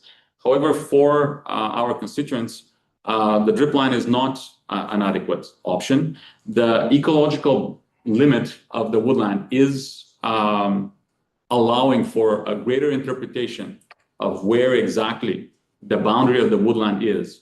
And with respect, provided that we are including trimming and repositioning of trees, that boundary may be affected. So we're recognizing that. The recommendation is to keep this definition the way it is, because if we look at the property boundary, which was suggested, the property boundary, adopting a property boundary definition that is defined by the actual property will violate the intent of the act. The Forestry Act doesn't state anywhere that the woodlands are defined by the property boundaries. So technically, if you have 4 lots side by side, and in the back of these lots, there is a woodland. If we're considering property boundaries, that would mean partitioning the woodlands. And that would go against the definition of woodlands in the Act. And that's why I cannot recommend that definition is adopted from a legal standpoint. So that is another important consideration for council to discuss. Any questions, Councillor Reagan? Well, I don't agree with that because so at the back of our farms, there's 4 properties and we all have the bush, and the neighbor next door does a whole lot of stuff to it. And even though he's not on my property, but he's done some damage, then am I going to be on the hook to be fined for that? Because you're considering it one bush, and yet it's not on my property. through the warden, the prosecutorial piece would only affect the people the perpetrators, like the people who have actually occasioned the damage. It will not be affect to adjacent landowners. Well, then you're going back to using the boundaries. So just use the boundary, your property line to begin with. Because that's, to me, that's the way it should be. I don't want to have something that's where it should be. Councillor Kasenberg, go ahead. Isn't, I mean, if the provincial, we can look at the provincial act and we should look at the provincial act. Isn't the challenge here that if there are 4 contiguous farms and there's one contiguous woodland that's been split across the 4, we would argue, okay, that's a woodland, it meets the definition, the number of trees and so forth. But if we start to follow the property boundaries, we could say, well, now it's not a woodland. It's 4 sub-woodland areas, and yet still the intent was to try to preserve these woodlands in their state. So while I appreciate that there's some challenges around prosecution, hopefully it's clear enough to me that we can solve that. The matter is that if you've got legitimate woodland and it's spanning 4 lots, you don't want people taking individual lot approaches and saying, I'm cutting out my 0.25 hectares of trees because I can, because it's on my lot. And to me, like, that's counterproductive. That's not what we're trying to achieve. We're saying when there's a woodland and it meets the definition of the number of trees or size, then we're insisting that it be preserved and treated with respect. Thank you. Okay, don't see any councillor or deputy warden, or go ahead. Just bringing up Gerald Cloakman's presentation this morning. So could we use the property boundary should be the tillage mark left at the edge of the fields? Could that be incorporated? Would that help? Through the warden, my understanding is that in terms of prosecution, sometimes it is very difficult to establish because the landscape has changed through various activities that have affected the ecological boundary or the boundary of the woodland, that would make it very difficult. But it doesn't mean no. If council wants to consider the tillage line, it is just very difficult for prosecutorial purposes to establish the offense has taken place. So we're also trying to balance the competing interests here and to make sure that whatever evidence is collected, it is collected accordingly and is presented so that woodlands are effectively protected as well. And we're going back to my point. And so we have bush on our farm that had butts with the neighbors. And one time the neighbors dumped all their rocks and their stuff in my bush, not knowing where the line is. So there's nothing to stop them from going in there, cutting the trees down. They get over on our property by mistake. Now I'm going to be charged because I'm part of that bush, even though that's not where my boundary line is. So we're almost talking on both sides of our mouth here. Like, I'm having trouble that you don't want to use the boundary lines because you're considering it all one. So everybody who has a bush that's considered all one big area, everybody's on the hook, whether they do something to it or not, basically. And to me, that's not right. Through the warden, the use of the property boundary, the property line, will define the definition of the province of woodlands because that is that is not mentioned there. And with respect to the prosecutorial piece, again, if somebody has done something, I think that the investigation will reveal that. That would be handled accordingly. And I'm certain that if that is these are the facts, then you would not be charged with the potential offense that is established. If there is a offense that's Councillor Smith, go ahead. Yeah, thanks, Warden. Yeah, I tend to agree that we should be using the property boundary. However, is there any way that we should, it also include the ecological boundary as well, but the property boundary is the actual defining line. I think we need to work together with our folks that have commented. We need to try and come together. So I'm thinking the property boundary is what we should be using. Through the warden that, sorry. I don't just. Through the warden. Yeah, Stefan and then Councillor McKenzie. The property boundary will significantly expose the bylaw to attack. Because it will violate directly the intent of the Forestry Act, which is the protection of the woodlands as they are currently based on the number of trees and the current existing definition.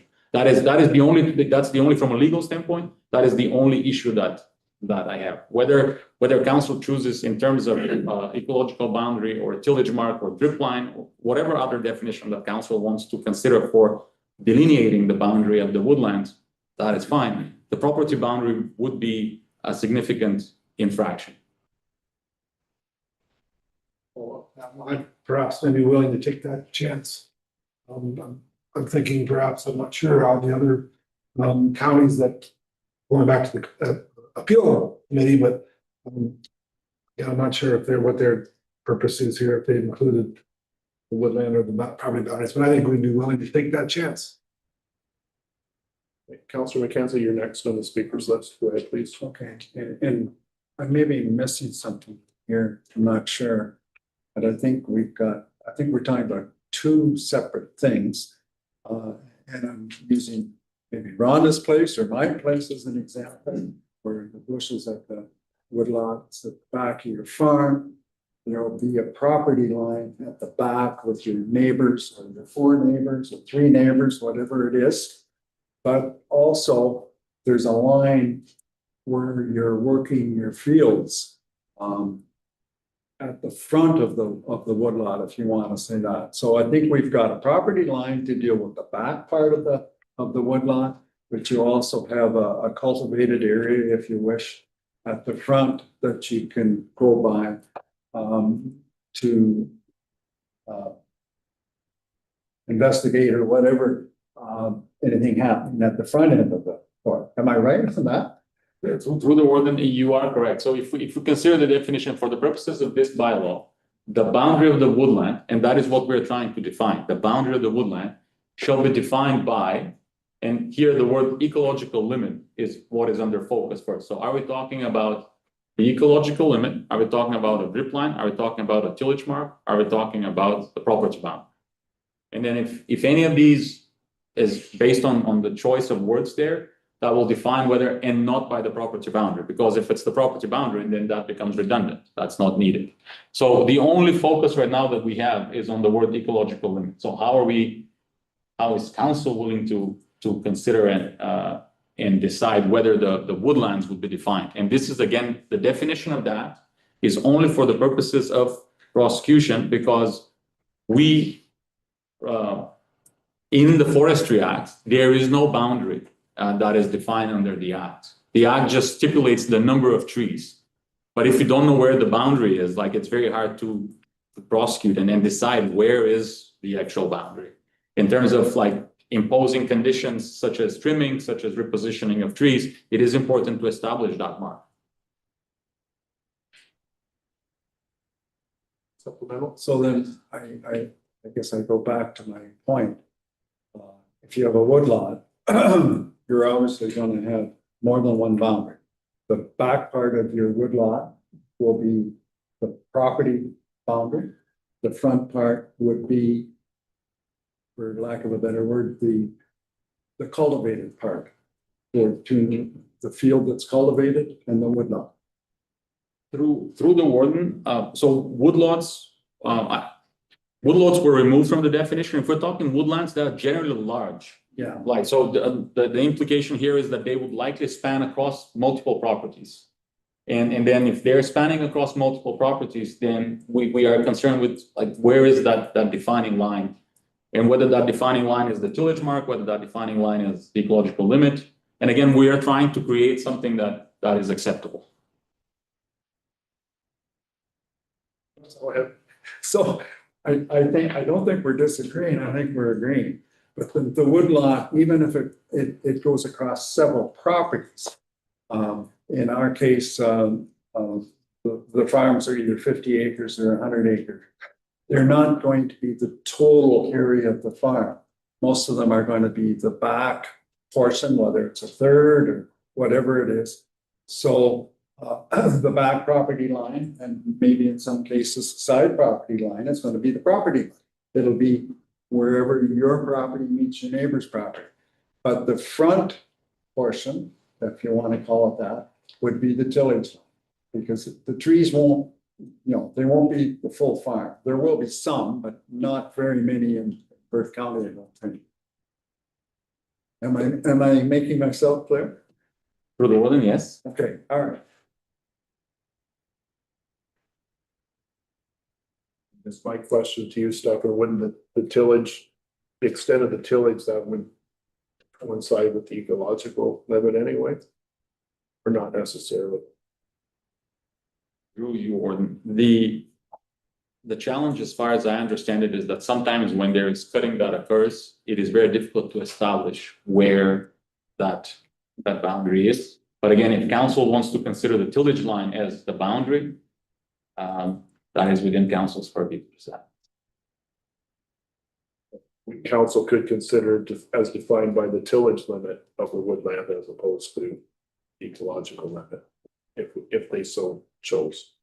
Yes. Yeah. Councillor Duncan.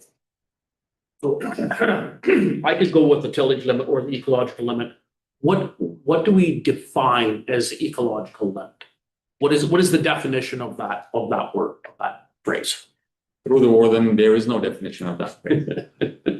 And so that is something that I had to explain and discuss this, but the forestry bylaw is meant, the Forestry Act is meant to cover entire Ontario, and there are municipalities with 60% tree coverage, and there are municipalities with 10% tree coverage.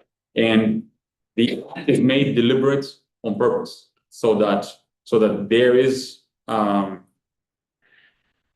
some leeway for legislative decision making on how, for the specific municipality. That's why when I was presenting last time, I said that I know that others are doing different things. We are concerned with Perth County, and we want to do what's best for the county. And in this specific instance, the ecological boundary is also not defined so that it allows for, in the absence of our specified activities, let's say selective trimming, for the bylaw enforcement official to say, yes, okay, equipment should pass, okay, maybe we can, that ecological boundary is a fluctuation. That's why the ecological boundary, in my mind, was an acceptable middle ground, so that it allows for decisions that would not be as strict as, let's say, the drip line. Okay, this is where it is. You cannot do anything beyond that. And the other piece that is interesting is, if we have, let's say, tillage mark on one side of the woodland, but we don't know whether on the other side of the woodland there would be a tillable land. Maybe it is a lake, maybe it is a creek. So where is that boundary? So, but again, we can make sure that the tillage mark is used for the purposes of agricultural land, and we can specify that, like, to further clarify this. And again, this was one of the caveats that I had last time, is in our attempt to absolutely seek to clarify everything, we are making it more difficult for the readers of the bylaw. And I know that one of the instructions we got is make it simple. I am trying to make it simple, but we are defining every single aspect. It is becoming a little bit more difficult. Thank you. Councillor Kasenberg. I remain vaguely uncertain. Uses both words with regards to woodlands that span multiple lots. Woodland, by our definition, and we give a whole bunch of characteristics of it, span 3 different farms. But if you look at the extent of wood on that farm and it doesn't meet the definition, then is it not a woodland anymore? Through the Warden, at the end, the intent of the act is to look at the system as a whole, to look at the woodlands as a whole, and not to partition them in individual farms. And ultimately, when you are considering this bylaw, you are also like required to look at it as a whole, not necessarily as an individual farm. So that is also another consideration for you too. if I might, one more, if we're not careful and we say by property boundaries, then in theory, there could be risk that the whole of a farm could be considered a woodland. Like see the sophistry in playing with words in trying to make that case, which might not be great. So I appreciate that this sort of notion of ecological limit is in place, because now you're saying, well, we're not going to consider the entire property a woodland. We're going to consider a portion of the property a woodland. But I still remain concerned in the interest of protecting our forests, that if a woodland spans 3 lots, 3 farms, woodland, sorry, and we don't put in the appropriate provisions, then my lot, which has a subset of that woodland, could now be eligible for removal. I just on my whim, I can just say, okay, I'm taking that down. And I don't think that's in the interest of the act or of the county, frankly. Maybe I'm traveling down a rabbit hole I don't need to, but that's concerning. Furthermore, then it will violate the act. Yes, that is the concern. Any further discussion on this piece? Deputy Warden Orr? Is it appropriate for us to change ecological to tillage mark? Because I believe that's what the farming community is wanting. 93% of our landowners are the farming community. We have to work with them. I want to plant more trees, and if they would like the tillage mark, I would like to move that we change it to the tillage mark. What change ecological limit to tillage limit? Councillor Duncan. I think like Stefan pointed out, we can use the tillage mark on the agricultural portions, but we need to use the ecological mark where there is no tillage. There does pasture fields and ditch lines and many other features do exist all through Perth County. So we can't use tillage mark as the overarching definition for everything. But we could use it where worked agricultural land meets a woodlot. It could be that could be the definition. Edges of the fields. So maybe to try and tie the two together, a woodland shall be defined by the ecological limit or the tillage limit where it exists. Is that float? Where it exists or where it is known to exist. It's not every one will be tilled every year. Sometimes more than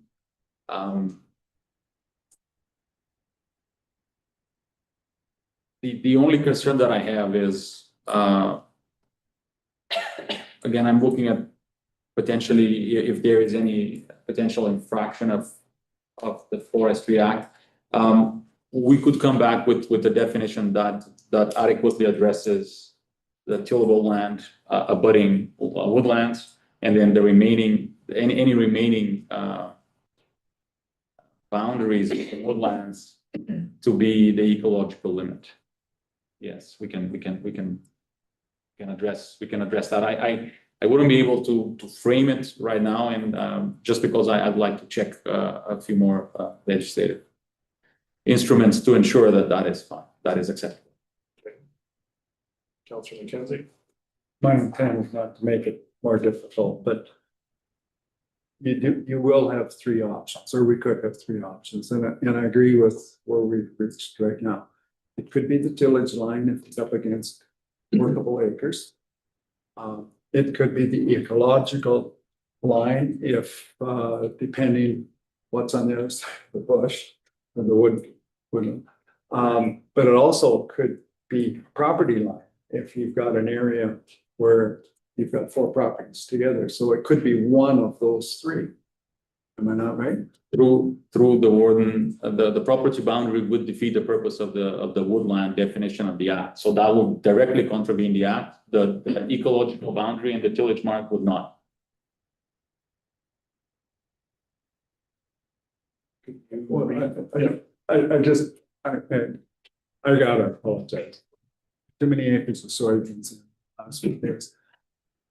If you have two bush lots, I'm gonna call them bush lots, because they're like Yes. woodlands. We have two bush lots together. Your ecological line will be the far side, it would be in your neighbor's bush, would it not? That is correct. It will be all around it. So your property, your bush would need to be defined by a property line at that time, no? Your bush. Yeah. Your bush. Mine, yeah. But the whole woodland as a whole is defined by the ecological, well, that's what we're trying to cipher. Yeah, okay, yeah. Of the whole, it's either ecological and or tillage. And Stefan wants to check to see if that. No. It should be acceptable. I just want to make sure that before I present something,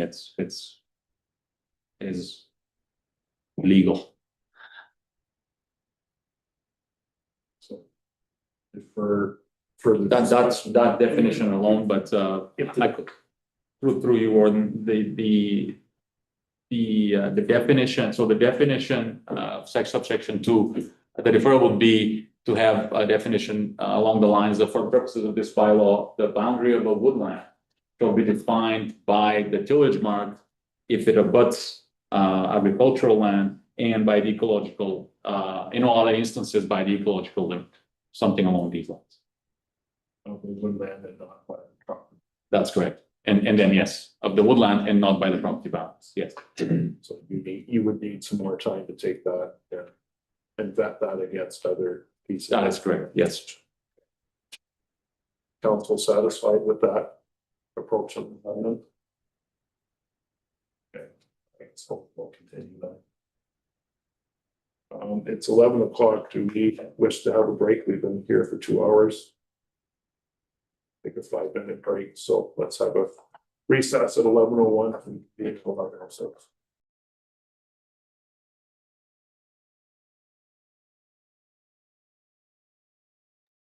Right, we will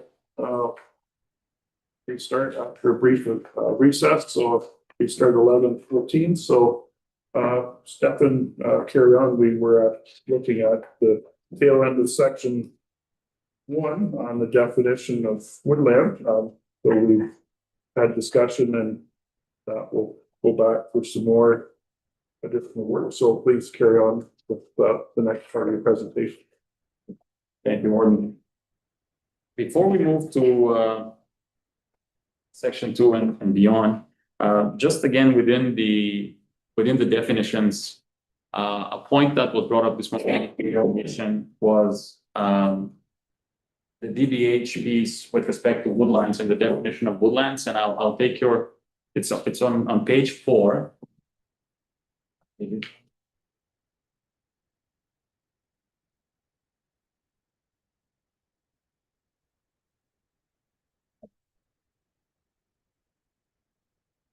So the definition in the bylaw is taken directly from the Forestry Act. The definition of woodlands, is taken directly from the Forestry Act. And the Forestry Act states that woodland means land at least 1 hectare with 1,000 trees of any size per hectare. 1,000 trees of any size per hectare. So 1,000 trees of any size, that includes seedlings, saplings, virtually any tree. And then we have, it's either 1,000 trees of any size per hectare, or it is 750 trees measuring over 5 centimeters in diameter, measured at DBH per hectare, or it's 500 larger trees measuring 12 centimeters in diameter at DBH, or 250 trees that are, again, 20 centimeters in diameter, just much larger. So the suggestion here, one of the considerations that was brought forward this morning was to potentially amend the provincial definition of woodlands and seek to change the 1,000 trees of any size to 1,000 trees of any size measured at DBH. The effect of that proposed change would be to reduce the number of 1,000 to maybe 800 or 900 or below. So it will effectively seek to contravene the definition of the woodland. And that is why I cannot recommend that from a legal standpoint that the bylaw does that. I just wanted, before we move on to bylaw, this is also a point of clarification that I wanted to bring to your attention, and eventually we can have a discussion on that. Councillor Higgins? Pertaining to that, can we go back to CC, the definition of a tree? Then, so there be something in there that pertains to that diameter breast height? Because if I read the tree definition, that to me could mean a little tree like this. And yet we're coming up with a diameter breast. So how can we change that definition with what you've just talked about, the woodlands? Through the warden, the definition, so tree is not defined anywhere except the bylaw here. Tree is not defined in the Forestry Act. The only definition, I think there is a reference manual that talks about trees and how that's defined. I think, so the definition here that we have for tree is very broad, so that it doesn't contravene the act. It can be of any size, because it says any species of woody perennial plants, including its root system, which has reached or can reach a height of 4.5 meters. And the fact that, let's say, a small tree, let's say a small oak can reach that height means that it would fall squarely within a tree of any size. Well, I think it countervenes with what, when we get moving on further, like number 14, because we talk about trees, and that's where some farmers have got themselves in trouble by pushing trees back into the bush, and they're saying they're killing these little wee things, right? These little saplings or whatever they are. But maybe we can discuss that more when we get to number 14. But I just wondered how it worked with the woodland about definition of trees should be changed somehow. Through the warden, the definition of tree is broad enough currently to make sure that it aligns with the definition of woodlands. We haven't considered changing that definition at all. But if there is appetite, we could consider that. At this point, the way the tree is defined doesn't contravene, or we could discuss potentially the repositioning of dead trees. Councillor Higgins is correct. It could be a small tree that is repositioned, or it can be a big tree that has reached a much larger length, or height. So I don't see how the definition of tree contravenes the repositioning of dead trees. Well, that's what's happening right now. We have someone that they pushed the dead trees back into the bush, and they said that they were killing the small little trees on the bottom because of this definition, because this was a definition of a tree. So therefore, they're killing the little wee trees, even though they aren't. But we need clarity on that when we get to that part about the number 14 as well. We'll continue that thought. We'll listen for our deputy Moore. Yeah, just going back to this, going back to Gerald Bookman's presentation about the woodlands description. Again, why does Middlesex County have it in there, the same wording as we do, except they said any size at DBH, same as Middlesex. They've never had it on, it's unchallenged there. I don't know why we're not listening again to what the farming community would like. And I get what you're saying. You're saying that we can't change this, but I don't understand how Middlesex County gets away with it. Through the warden, Middlesex County gets away with it because nobody has challenged it. But it doesn't mean that it would hold the legal tests of contravening the Forestry Act.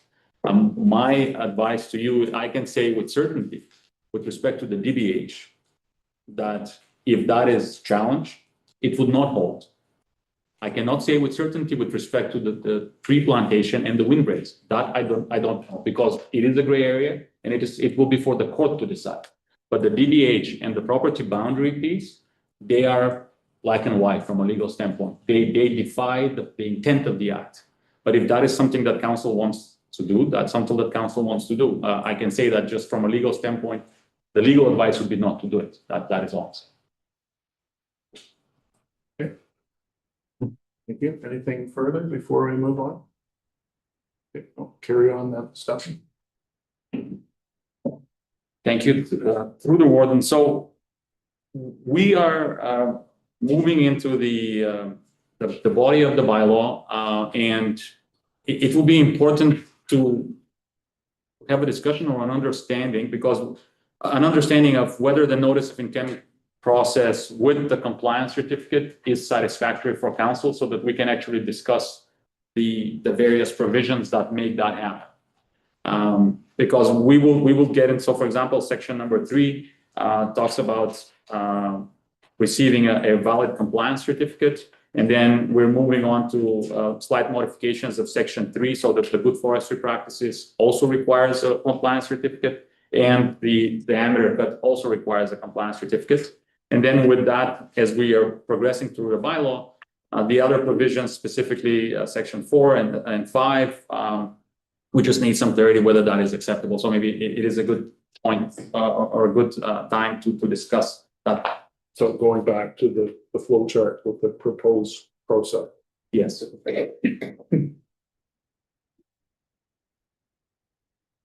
As you've described it, if I understand it correctly, the premise of the next sections are centered on this flow chart. That is correct. So where did we leave off the discussion on the flow chart? If we were. And for the benefit of the group, through you, again, so we have here good forestry cut, we have diameter cut, we have a general, for the purposes of the presentation, it's a general cut, but effectively anything else that has to do with cutting or injuring trees will have to go through a notice of intent, as we had directed. So people will just fill in the notice of intent. A determination will be made whether that project is compliant with the bylaw, and then a certificate of compliance or non-compliance would be issued. And then at that point, the compliance or not compliance, it would have a dual purpose, that compliance certificate. One would be to make sure that the application is complete and everything is fine, because there may be situations where the application is not complete and is at some point abandoned.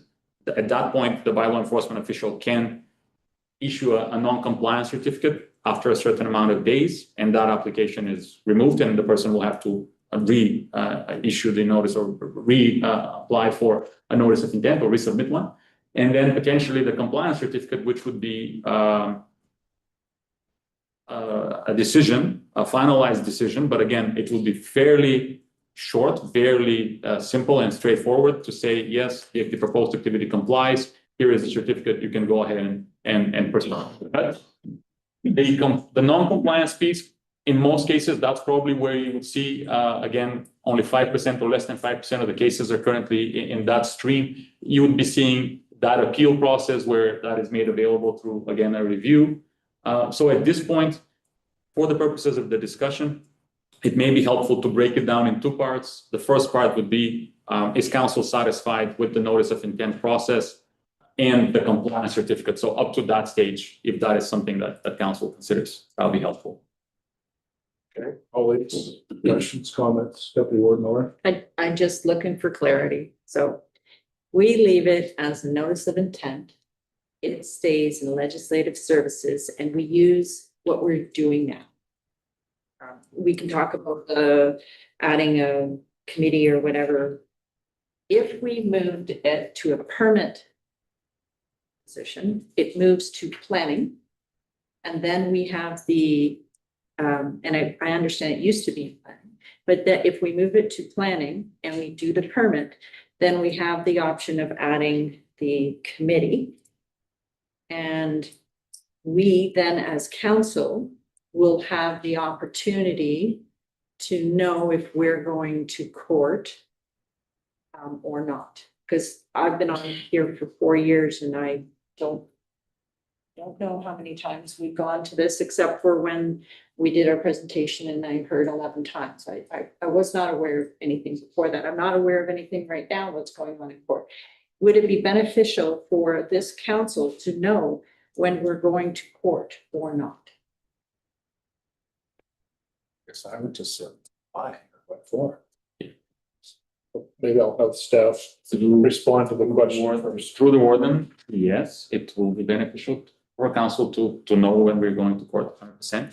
The distinction here, I think that when the delegation is saying that this would go, just because it is a permit, it would go to planning automatically. I think that distinction is important. So what's happening right now, generally speaking, is so in terms of like, let's say a building permit, that is the lower tiers, but that is governed by provincial legislation.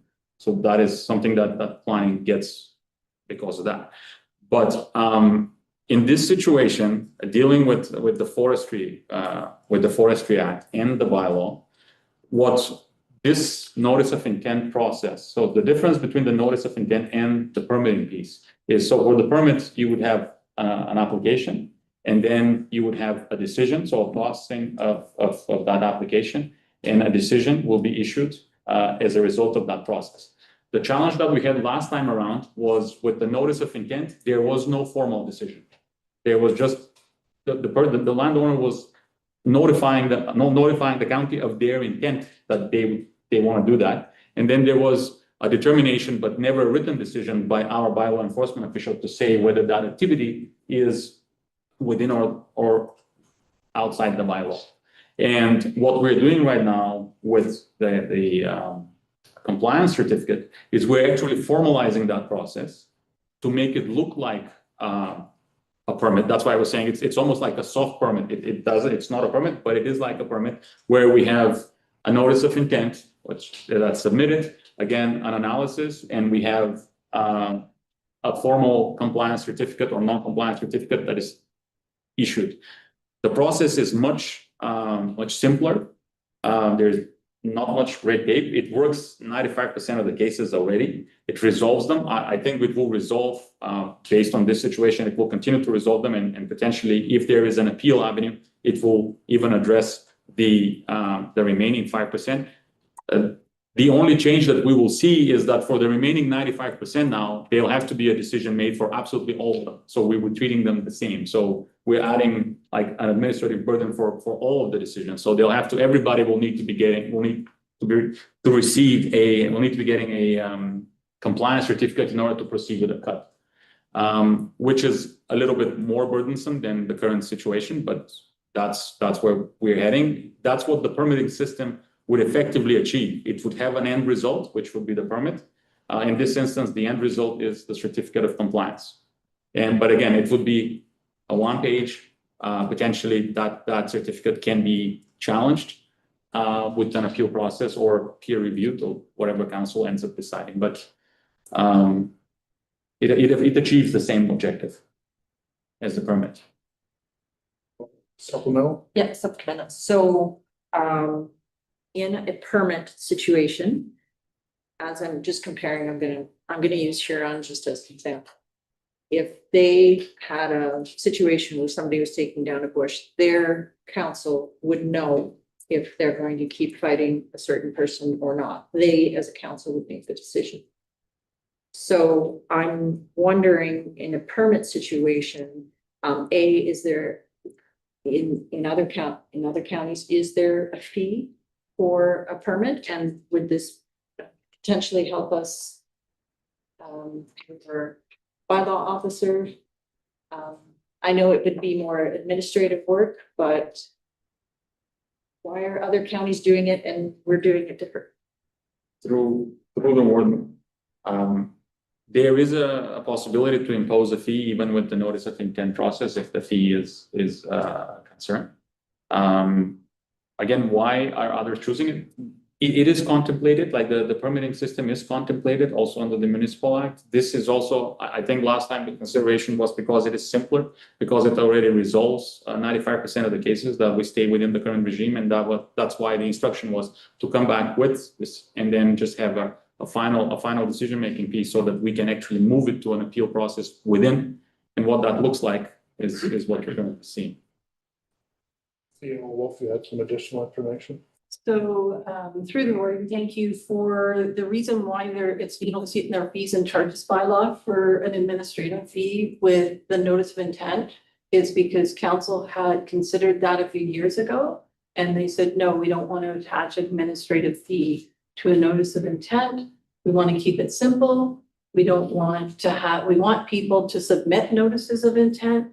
And they were concerned that if they had to pay an admin fee to recover some costs of that process, then people may not submit those notices of intent. But it has been considered by council before, and the direction was no, do not attach a fee to it. Doesn't mean you can't change your mind and have a fee in future, for sure. But generally, we have those when we bring you our fees and charges by law.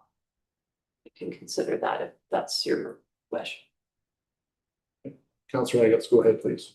Thank you. Just further to that, so if we took it back to the planning department, and then we had an appeal committee, which we've talked a little bit about before, can council members sit on that appeal committee because now it's in the planning department and no longer in the clerk's department? Through the warden, the situation will not change whether it's in clerks or in planning. Because the planning piece was mandated by the province, and the powers for council members to sit on committees is governed by the Planning Act and other legislation, not just the act. In this instance specifically, I think in one of the council meetings, we were talking about creating an adjudicating body, and that was explained that it's not as simple to create that adjudicating body, and the difficulty was to trying to separate council from its legislative powers and the exercise of its legislative powers as lawmakers, and at the same time as the body that decides on that very same law that they've drafted themselves, thereby insulating it or putting it at some sort of risk for potential conflict or challenge. Because that may, ideally what we want to see is a very clean separation between the two. And what's happening with planning in general is that's mandated by the province, completely different consideration there.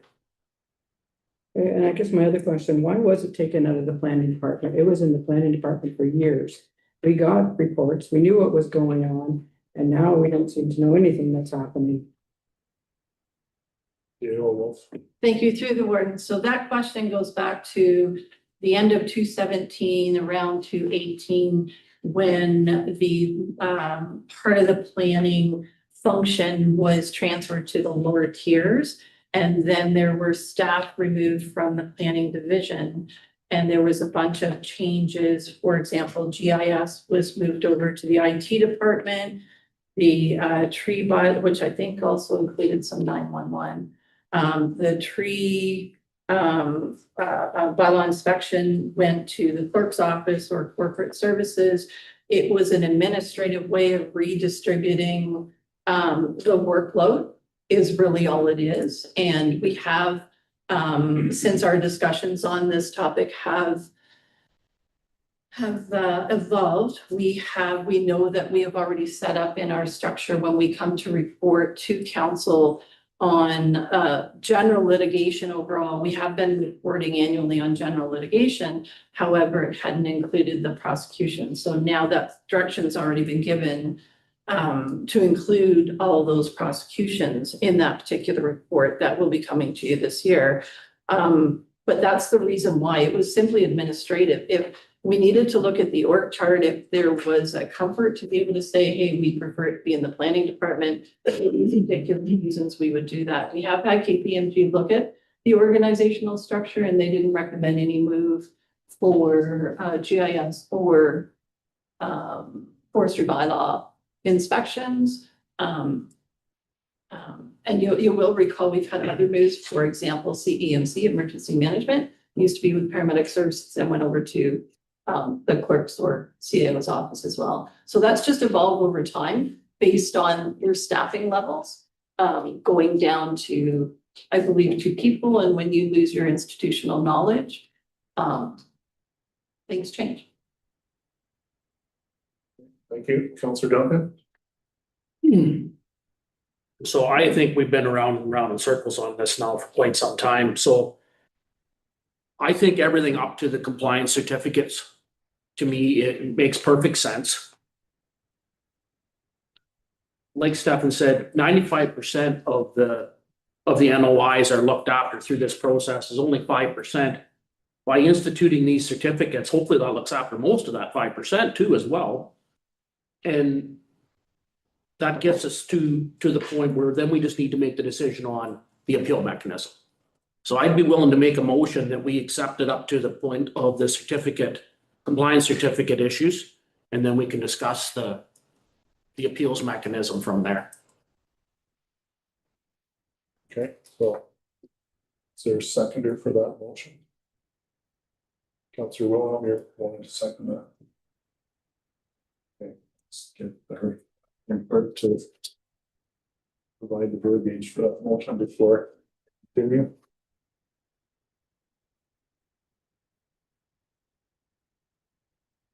So through the word and clarification, Stefan, if we're accepting all the way up to the compliance certificate, is that any different than the current resolution on file? Is there anything different there? Because then we don't need a motion. You can reaffirm if you'd like that, but we already have a motion on file saying this is what council has authorized. If you wanted to do something different, then you need to do a reconsideration with some notice of motion. But I think it achieves that objective already for what we have direction on council that was voted at the April meeting.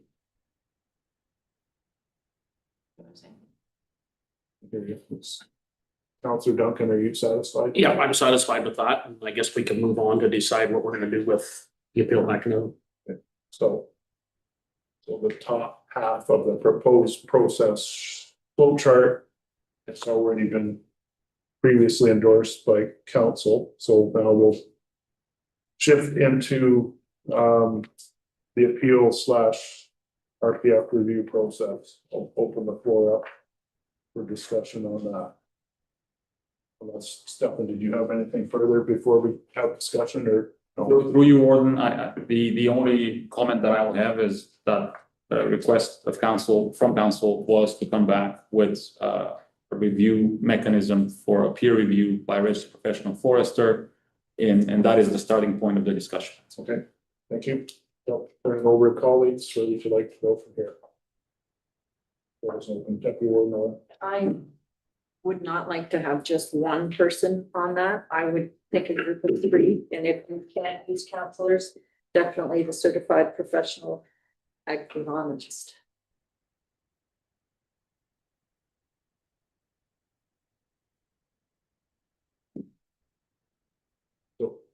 what are you proposing then, Deputy Warden? How many people? I'm gonna throw it out to three. I guess I get a little nervous if a registered professional forester. I'm, we're naming people. I guess I'm looking for somebody who clearly is a balanced decision for the farming community and for the forestry community. So to council of three or committee of three. So a committee of three, including a forester and an agronomist, and then a third person. Is that it? Yes. Councillor Wilhelm. Yes, I agree with Councillor Orr, except I'd like to add 2 more councillors. So you're looking for forester, the agronomist, and 3 members of county council. Yes. Councillor Duncan and then Councillor Casper. So I guess, I think Stefan's already explained to us that it's not a good idea to put counselors on that committee, so I guess I can't look at that favorably. I'm hung up on this whole needing to have a committee at this point, because we got 5% of the applications. We're willing to go to a third party that's independent of this council, that has a code of conduct and has to adhere to that. His job at that point is to look at the bylaw and see if it's in compliance with the bylaw. That's it. Am I correct in that assumption, Steph? To the Warden, yes, that is correct. The only decision that our bylaw enforcement officer makes is exclusively where the activity falls within the bylaw. And then the review mechanism would be potentially with the registered professional forester, is whether that decision is adequate or not. He has no mechanism to say, I'm gonna make a different decision contrary to the bylaw. That is correct. Councillor Duesenberg. And I think that I'm going to concur completely actually with Councillor Duncan's thinking in what he's just said. He kind of stole the words that I would use, but generally, I'm in favor of evidence-based approach to public policy and public adjudication of matters. And in this matter, we're hiring a professional, we're paying money for it, so we should think about how that is handled. And that person has a professional qualification, that it's responsible to a college. And no doubt could be disciplined by a college for egregious acts. And they will use the evidence and the terms of the bylaw to render an appropriate decision. After that, take it to the courts.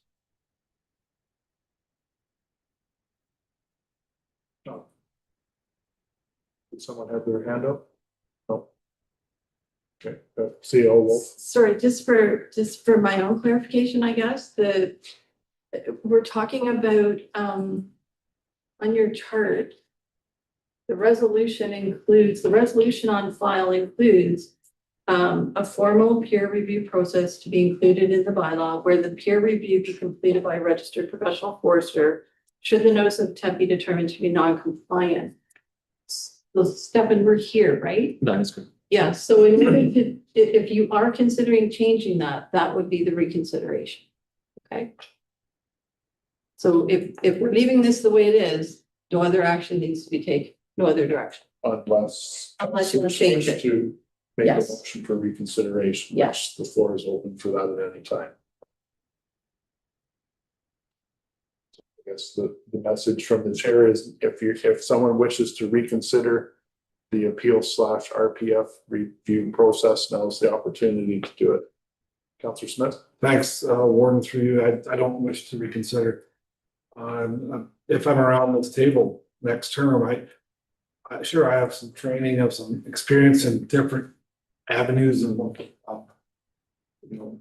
employment, but I do not have a lot of knowledge through forestry. So I would not be willing to sit on that committee. I'm willing to sit on some committees, obviously, that I have some knowledge on. And as to Stefan's point about, it's not recommended that councillors sit on such committee as this, that I think what we have in place is probably suffice for the appeal process. So thoughts. Okay, thank you. Anyone else wish to comment? Okay, if not, then given that there's no motion made to reconsider, then I'll ask Stefan to carry on the next part of this presentation.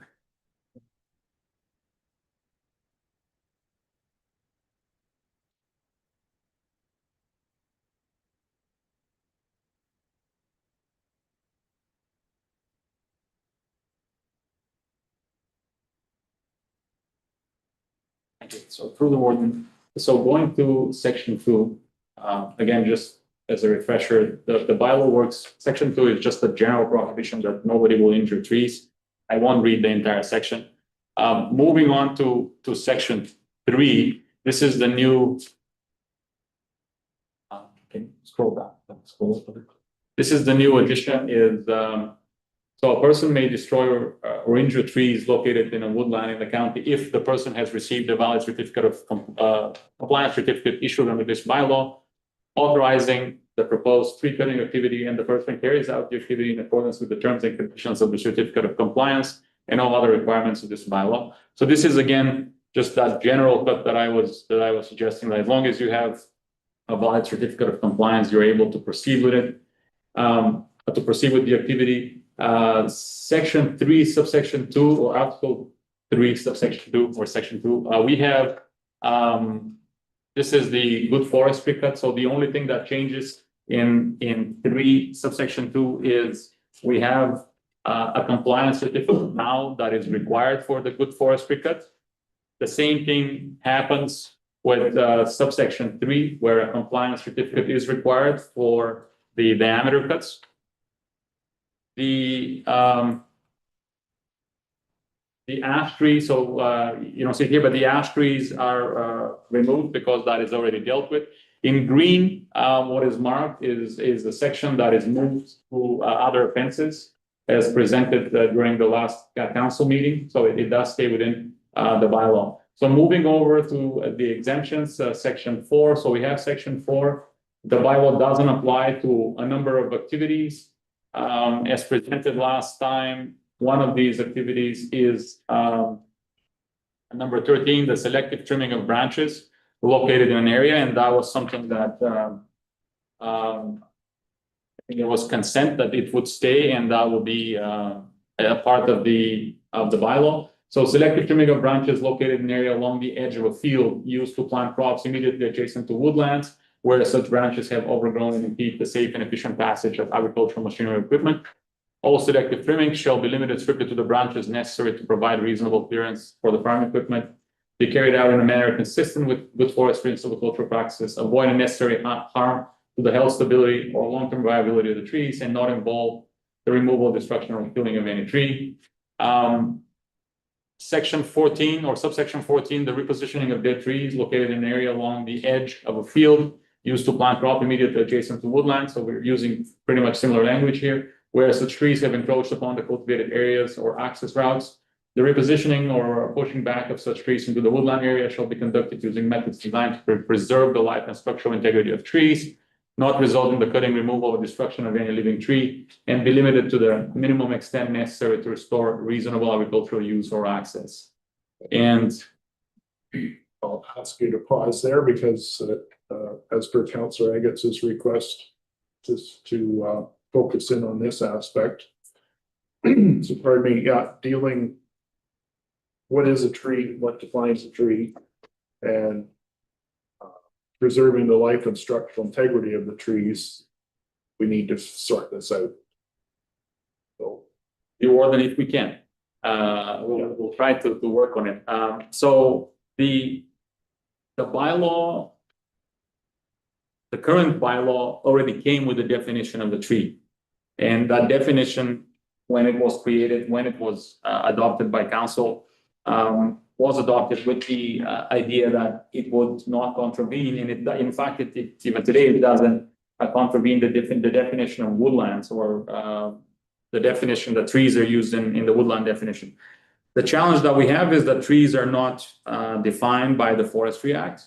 That being said, provided that there is no conflict between the currently existing definition of tree and the woodland, I personally cannot see a conflict with respect to section 14 as well, the repositioning of trees, and unless there is some further debate to be had on what constitutes a dead tree, or whether we even want to define that in order to make it clearer. But again, sometimes defining it makes it more challenging. Councillor Duncan and then Councillor Agat.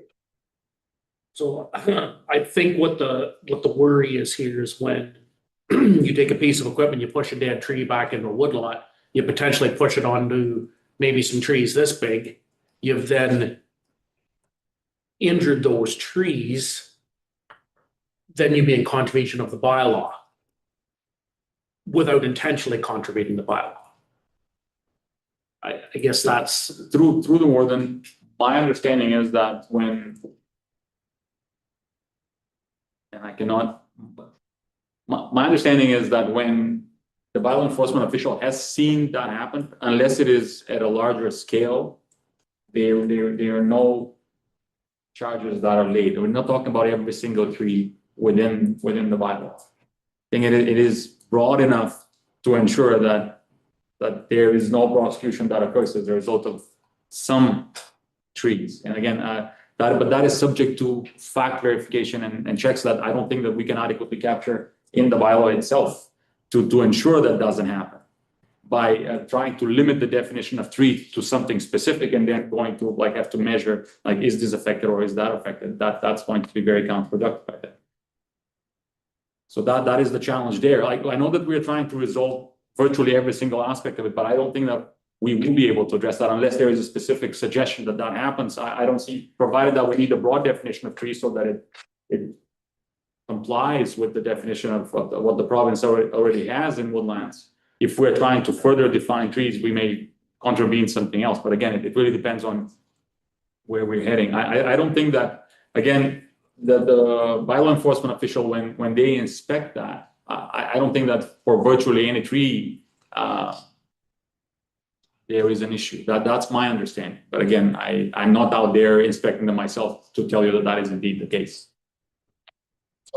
Just one quick supplemental.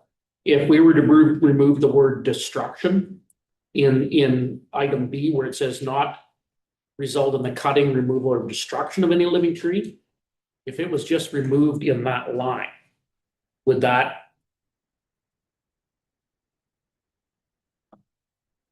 Because then possibly say the dead tree rolled on a bunch of smaller trees in that situation, nobody's contravening the bylaw at that point because they didn't cut it or remove it.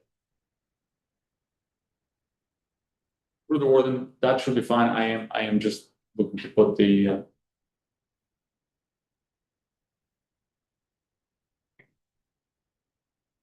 it is on the screen. Oh, sorry.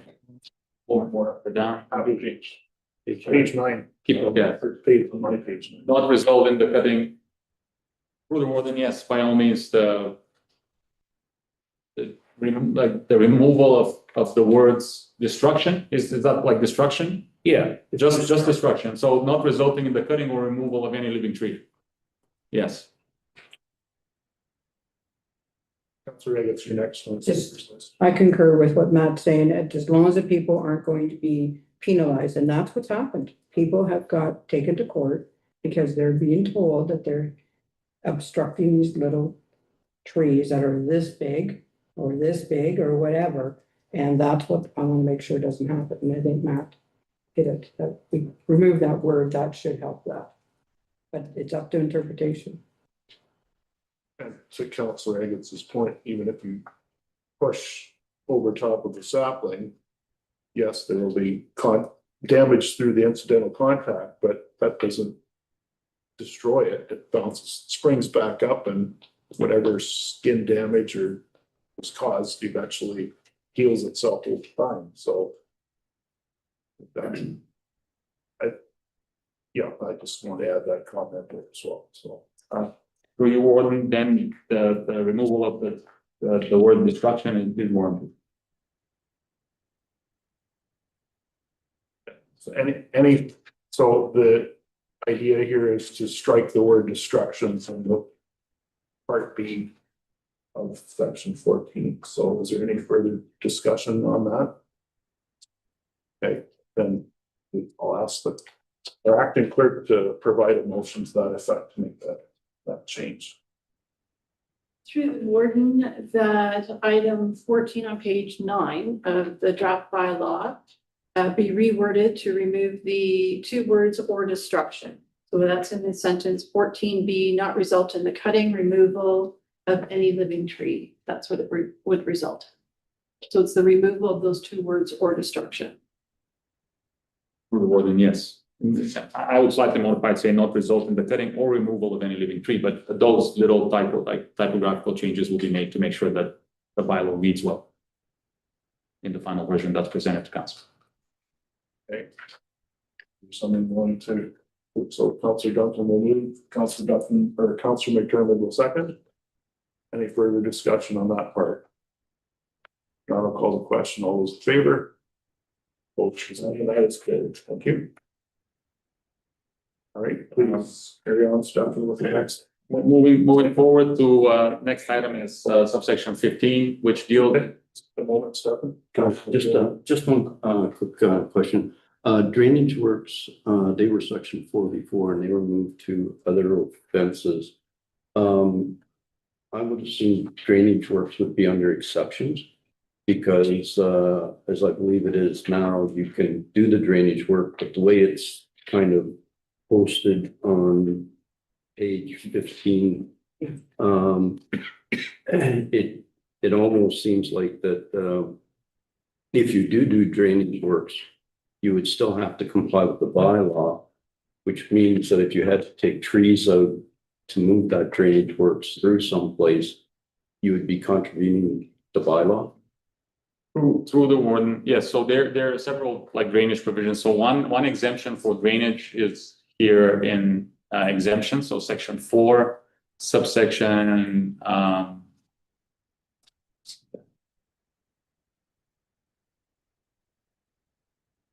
any matters undertaken by the county or lower tier municipality.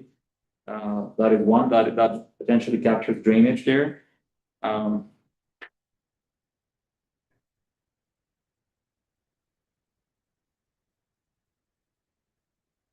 So the drainage provisions that were moved from section 4, those are provisions that deal with private drains in situation where there is damage occurring to the woodlands as a result of that drainage work.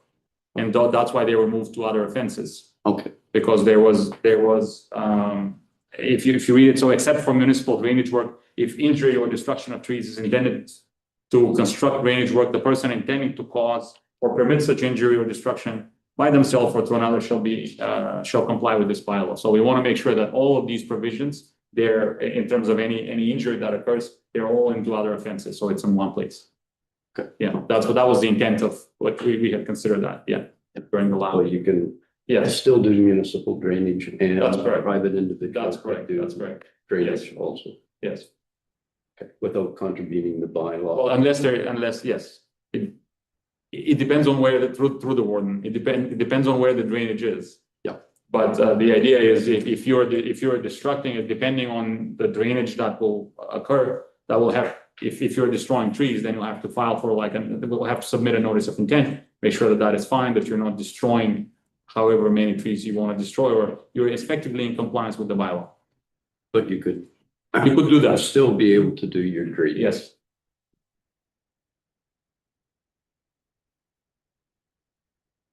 I just want to be clear, like the mainline municipal drain is exempt, That is correct. but as soon as you hook onto your own tile, Yes, hook onto the municipal and you want to run your own tile through a wooded area, yes, you must file a notice of intent yes. and to be able to comply with this bylaw. Through you, yes, you have to ensure that you're complying with the bylaw. Just wanted to make it clear. Deputy Warden. Just wanted to clarify in the, going back to windbreaks, they are exempt. Yes, so yes, Okay. through the warden, the definition, the definition of windbreaks. The definition of windbreaks is exempt, and windbreaks of any size would be subject to cutting.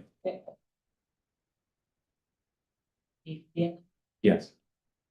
So, yeah, so generally just for the broader use, so generally the bylaw works by prohibiting cutting, period. And then it prohibits cutting unless it is specified. And if it's specified, then you can cut. So in this specific instance, we're saying that we're defining windbreaks and we're specifying that windbreaks can be cut of any size. And we're defining windbreaks regardless of size. So any windbreak will be captured and then putting them as an exemption so that they can be cut. Thank you. So that is effectively subsection 15, which is the next section.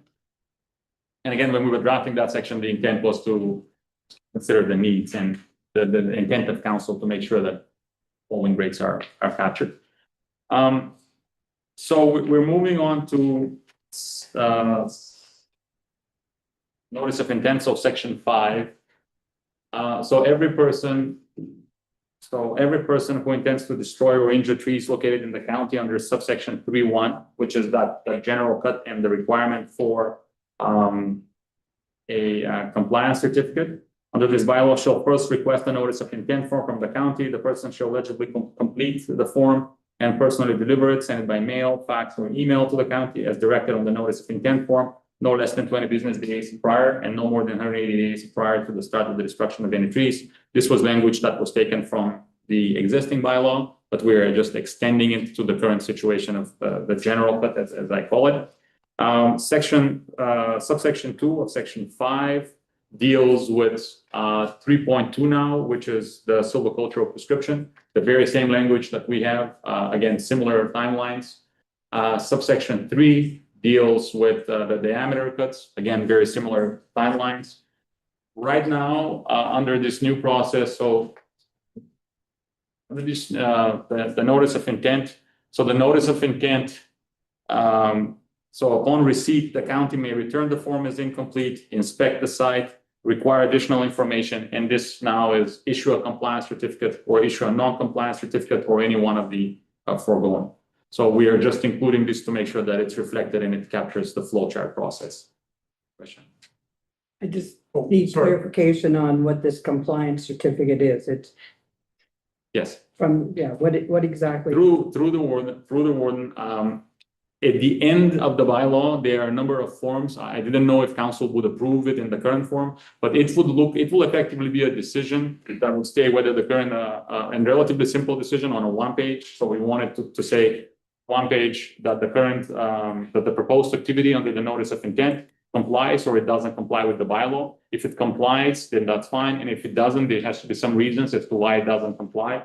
So that potentially there is justification and the landowner can potentially seek to appeal that or review that if there is a denial or if there is a non-compliance certificate issued, reasons will have to be included. But that was something that you will see in the final version of the bylaw. You will see virtually all the forms as I'll present them at the end. The challenge with having forms in bylaws in general is the moment we have them in the bylaw, if the forms change for some reason, like we'll have to come to you and change the bylaw again and make sure that that is updated. But again, we want to make sure that everything is in one place so that people, when they get the bylaw, they see the full package of, okay, this is what I'll need to complete. This is what the decision will look like. This is what the potential appeal form will look like. So all of that.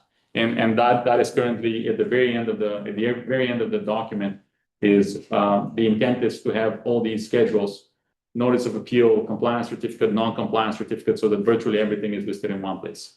And then if there is any appeal fees or anything like that, but I'm sure we'll talk about that in a moment. So that is that. So back to section 5, subsection 4. So now the notice of intent process can result in the issuance of compliance or non-compliance certificates. So subsection 5 states, upon receipt of complete notice of intent, the officer may conduct a site inspection, and where in the opinion of the officer, the proposed activity complies with the bylaw, a compliance certificate will be issued. So it wasn't clear before whether an inspection was needed before or after, so we just clarifying that just to make sure that everybody is aware that happens. As a result of the proposed changes, unless so in subsection 6, the county may serve, so we're removing the notice of intent as a finalizing, it will be, may serve a compliance certificate by email, by ordinary mail, and so forth. In section 6, section 7 has a similar effect, so unless and until the person submitting the notice of intent has been advised in the form of a compliance certificate received by email or fax to the address provided on the notice of intent form, no person shall injure or destroy trees as may be otherwise permitted by law. So moving on to subsection 8, a notice of intent will not be processed where in the opinion of the officer in their sole and absolute discretion, the notice is incomplete. The notice may be closed for incompleteness 30 calendar days after a request is made by the officer for additional information and the owner has not complied with the request. So this is where somebody is abandoning the notice and not completing it. Subsection 9, where a notice of intent is incomplete, the owner has not provided additional information and a period of 30 days have expired, the notice of intent may be considered abandoned and the officer may issue a non-compliance certificate for that notice of intent. The officer shall notify the owner if a non-compliance certificate is issued for incompleteness. So that is again just highlighting the process of what we have kept from the current bylaw. The proof of service may be proven by affidavit. Every person who has submitted or post-submit notice of intent has received a copy of the intent and the compliance certificate here.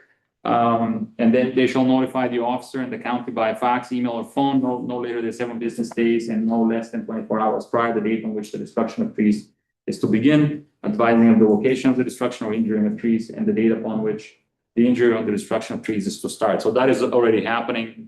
We have absolutely no issues with that.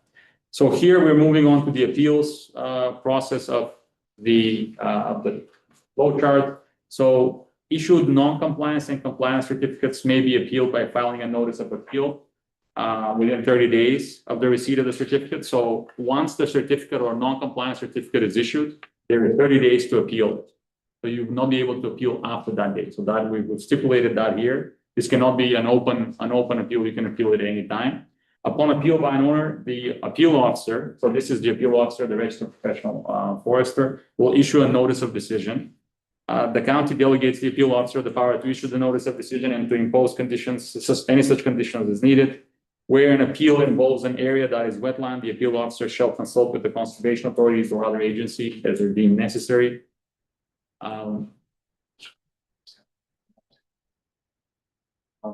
Here it is. The subsection 5, the notice of decision of the appeal officer shall be final. And when we say that the appeal officer decision is final, that doesn't mean that it is final, but it's an additional consideration if it ever goes to court to consider the court will give deference to the decision if counsel has indicated that counsel's will is for that decision to be final. The courts would generally defer unless there is some serious error, procedurally speaking, with that decision. So the appeal process, any party affected by a certificate may submit an appeal process in the prescribed form. So that is important to consider here. So any party that is affected by a certificate. So when we say any party affected, are we talking about neighbors? Are we talking about conservation authority?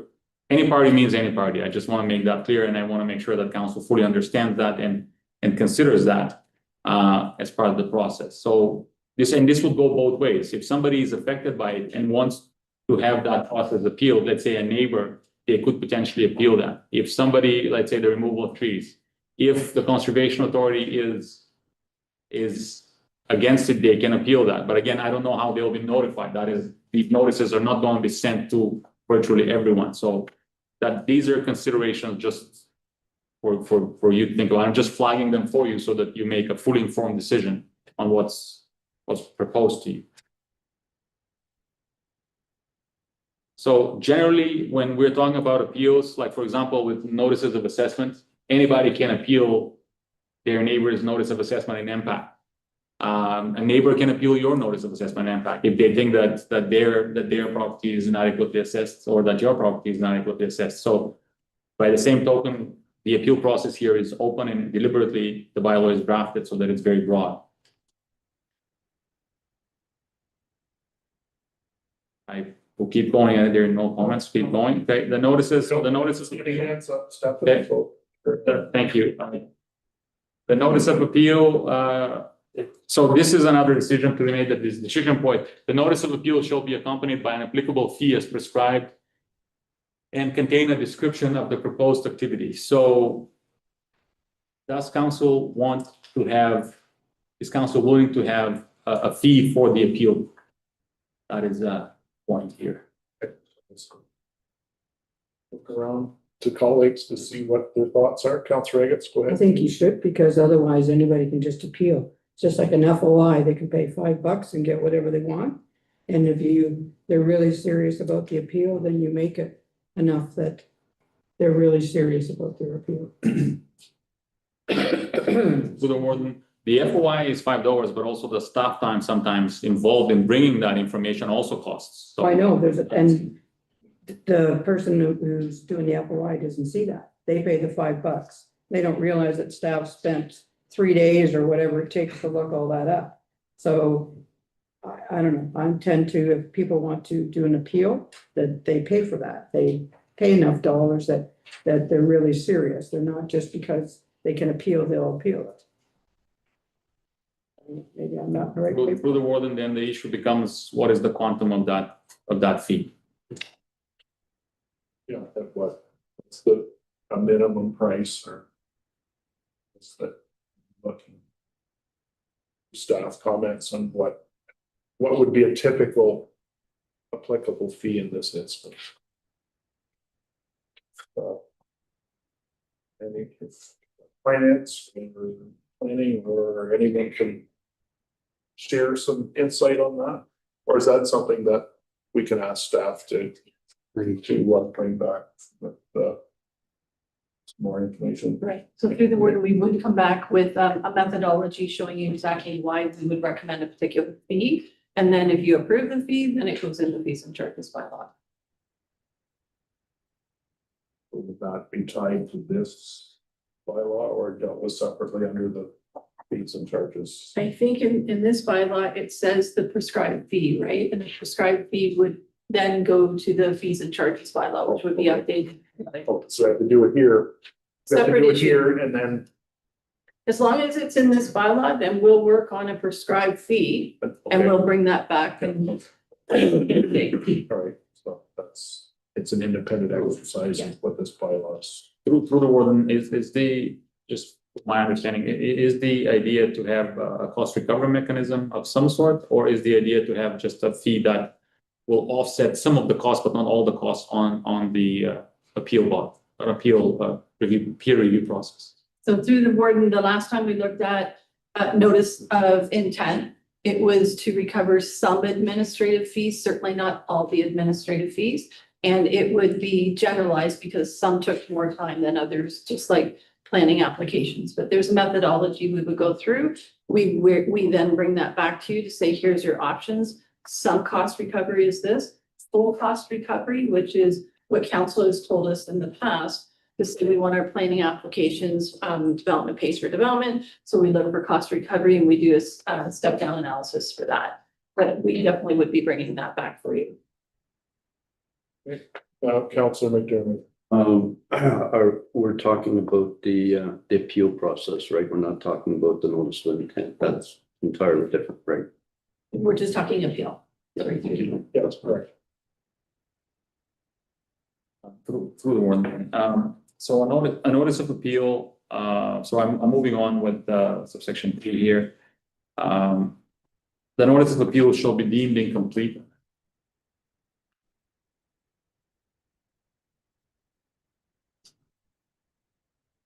Shall be deemed incomplete if it has not been completed in full, if the owner of the woodland has not signed the notice of appeal, the party who is undertaking or responsible for the injuring or destruction of trees has not signed the notice of appeal and the applicable fee has not been paid. This is again for the notice of appeal. This entire subsection 7 is just the entire appeal process. The notice of appeal shall not be deemed to be received by the county until such time as all requirements of this bylaw has been fulfilled by the owner. So then they need to have complied with it. Upon receipt of the notice of appeal, the appeal officer may undertake any inspections deemed necessary, may require the submission of any documents, records, data studies, or any relevant materials considered appropriate in their sole and absolute discretion to facilitate a full and informed decision. Upon filing a notice of appeal, the owner shall allow the appeal officer to enter upon their land and undertake such site inspections as may be required. For greater clarity, the appeal officer may undertake a site inspection prior to, during, or after the proposed activity. The appeal officer may issue a notice of decision subject to those conditions that are deemed necessary, including but not limited to the manner and timing in which the injuring and destruction of trees to be carried out, qualifications of persons authorized to injure or destroy trees, species, size, number, and location of replacement trees to be planted if applicable, and measures to be implemented to mitigate the direct and indirect effects of the injuring or destruction of trees on the natural environment. A notice of decision shall not be made by the appeal officer until such time as all required documents have been filed, the applicable fee has been paid, and required inspections have been undertaken, and any other information, drawing studies, or documentation may have been required and submitted and reviewed. Failure to comply with any proviso or condition of a notice of decision issued under this bylaw or any other provisions of this bylaw may result in the revocation of the compliance certificate, in addition to any other enforcement proceedings against the owner. The county clerk may revoke a compliance certificate at any time if it was issued because of a mistake or if the owner provided false or incorrect information. Where a compliance certificate has been revoked, the owner shall immediately seize and ensure the immediate cessation of all activities for which the compliance certificate was issued. And then we have a section that any decision of, any notice of decision issued by the appeal officer may be subject to appeal before the Division of Ontario. And that is the appeal process. If there are any questions on the appeal process. Councilors, Councilor Kasenberg, go ahead, please. Just quickly, do we have any intent with regards to a timeline or time limits for this appeal process? The appeal process generally would happen 30 days after the issuance of the compliance certificate. We do not have a final timeline by when the review or the final notice of decision should be issued. If council is inclined to impose such a timeline, I would say that council would be generous with respect to the collection of data, if there any additional information that needs to be provided. So if that is where council wants to go, I would say probably 80 days, I would assume, or not have a timeline there. What was the right in here that clearly? Sorry, if council wants to impose a timeline on when the notice of decision on the appeal is to be issued, I was asking council to be generous on that. Yes. 180 days potentially could be an option, or in the alternative, not having an end date, because currently there are no any appeals or any decision of any adjudicated body. There's hardly a decision that requires that decision be rendered by a specific date. But if that is the intent of council, that's something to consider. And that's a commitment also and a service level commitment that within 180 days, that decision will be out. There's any thoughts on prescribed timeline? Councilor Caseberg? With respect, it sure doesn't make us look very responsive. To me, I was thinking 90 days. 180 is kind of shocking to me, actually, in the context of this work. Again, I don't know anything about the schedules of registered professional foresters who would be our client consultant, but 180 days seems a little. Councilor Duncan? I'd be way more comfortable with 90 days if we could, if we wanted to put a number in there. 90 days would make me feel more comfortable. 90? Any other thoughts? 90 days, okay. But we would need to insert that idea somewhere into section 7? Through your warden, yes, in the appeal process, probably section 12 will add that any decision of the appeal officer will be rendered within 90 days of receipt of all information.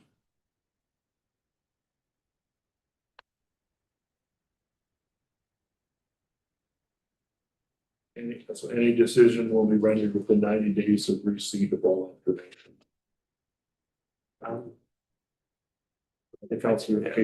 That leaves me vaguely uncomfortable. I think that, for example, if we look at our planning applications, the clock ticks when it's been accepted as complete. And so perhaps there needs to be something that is more oriented towards that kind of language in this, that when the notice of appeal is deemed complete, then the 90-day clock is ticking. Through the warden, that is great. We will have to add another definition with respect to when is it deemed complete and address that. Yes, that's something that we can definitely look into and come back with a. So any decision will be rendered within 90 days of the filing of a complete notice of appeal. Days or business days. Well, yeah, CAO Wolf. Sorry, through the word, days or business days. Currently the bylaw, if I may through the warden, currently the bylaw only defines business days, but we can easily define also 30 days. And maybe making sure that it's just 90 calendar days. That's that. So you'll bring that back. Yes, those changes will be reflected in the final version of the bylaw for you. We're good with that, councilors? Okay. All right, so we're at section 9. Or sorry, yes, section 8 appeal. Yes, we are at section 8. So the notice of intent, yeah, so after section 8, we have the stop work order, which we currently have. We have the work order, which are part of the current bylaw. Service of an order, how that happens. Then we have other offenses. So here we've included in other offenses in section 10, subsection 6, we have, any person who continues or proceeds with any activity authorized by a compliance certificate after such compliance certificate has been revoked or has expired under this bylaw, guilty of an offense and upon conviction shall be subject to penalties set out in section 13 of the bylaw. So that is just added in case that situation unfolds. We've moved the drainage provisions are here. Penalties remaining the same, enforcement. And the final piece here, I know that we had a discussion here, the short title of the bylaw is the Forest Conservation Bylaw. I would suggest we modify that to the Tree Injury Bylaw because the Forest Conservation Bylaw is very broad. It includes a lot of components where we're only talking about tree injury, even tree injury within woodlands. But now that council has decided to remove woodlawn, so probably that is a potential consideration just to have the tree injury bylaw and that's it. You're suggesting strike out forest conservation bylaw That's correct. and insert tree injury. Tree injury bylaw, yes. And that's not to be confused potentially with like a tree planting or a bylaw or any other initiatives or programs that we have. This way, it's very clear that we're only dealing with this aspect of it and not anything broader. Councillors, any comments on that? Councillor Reagan? Just under enforcement, we didn't, talk about biosecurity at all. And I still, that's one of the things the farmers did bring forward, the Federation brought that forward. And I don't see that at all. So I think that's something that we still need to look at. If that was, I noted that as well, Councillor Reagan, so stepping through Through the warden, so part of the challenge with the biosecurity piece is council trying to limit the powers of the provincial offences officer or the municipal bylaw enforcement officer, as those powers are already laid out in the Provincial Offences Act and the Municipal Act, and the acts like the Biosecurity Act already has exemptions for those powers. So the most appropriate way to potentially address those concerns in terms of having let's say a notification to owners, for example, or making sure that there is some sort of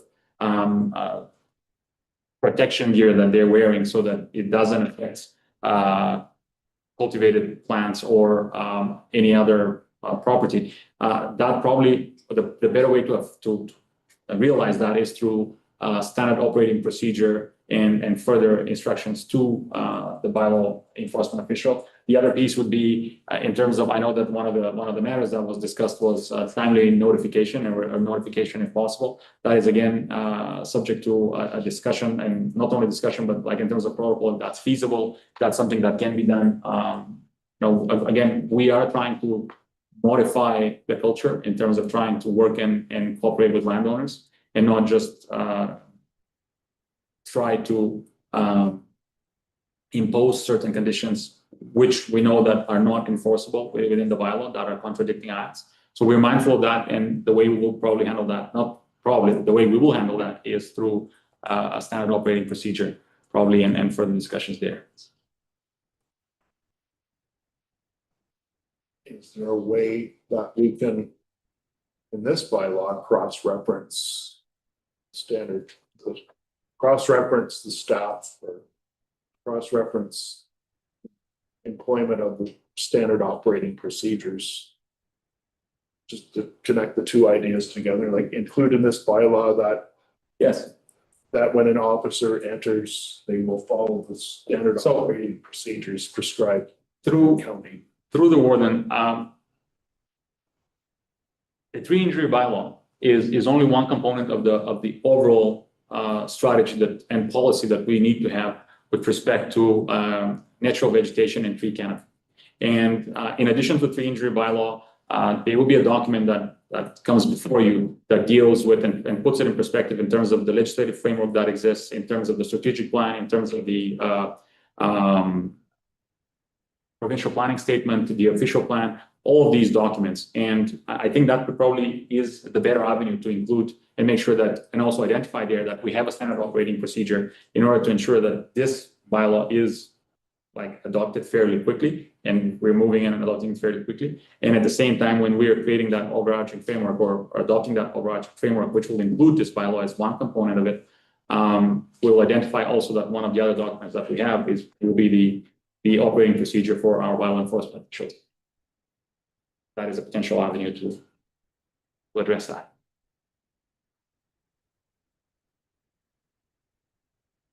The alternative would be to seek to create some sort of standard operating procedure, which would be potentially referenced in the bylaw, but creating that SOP would take time. And I know that we want to move fairly quickly with the finalizing of the bylaw.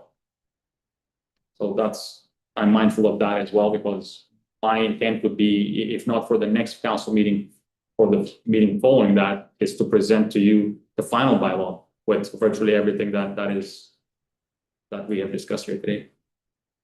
So Kasenberg, To that point, could we not reference in the bylaw and, sort of point to and in accord with any standard operating procedures that from time to time are ratified by council or endorsed by council?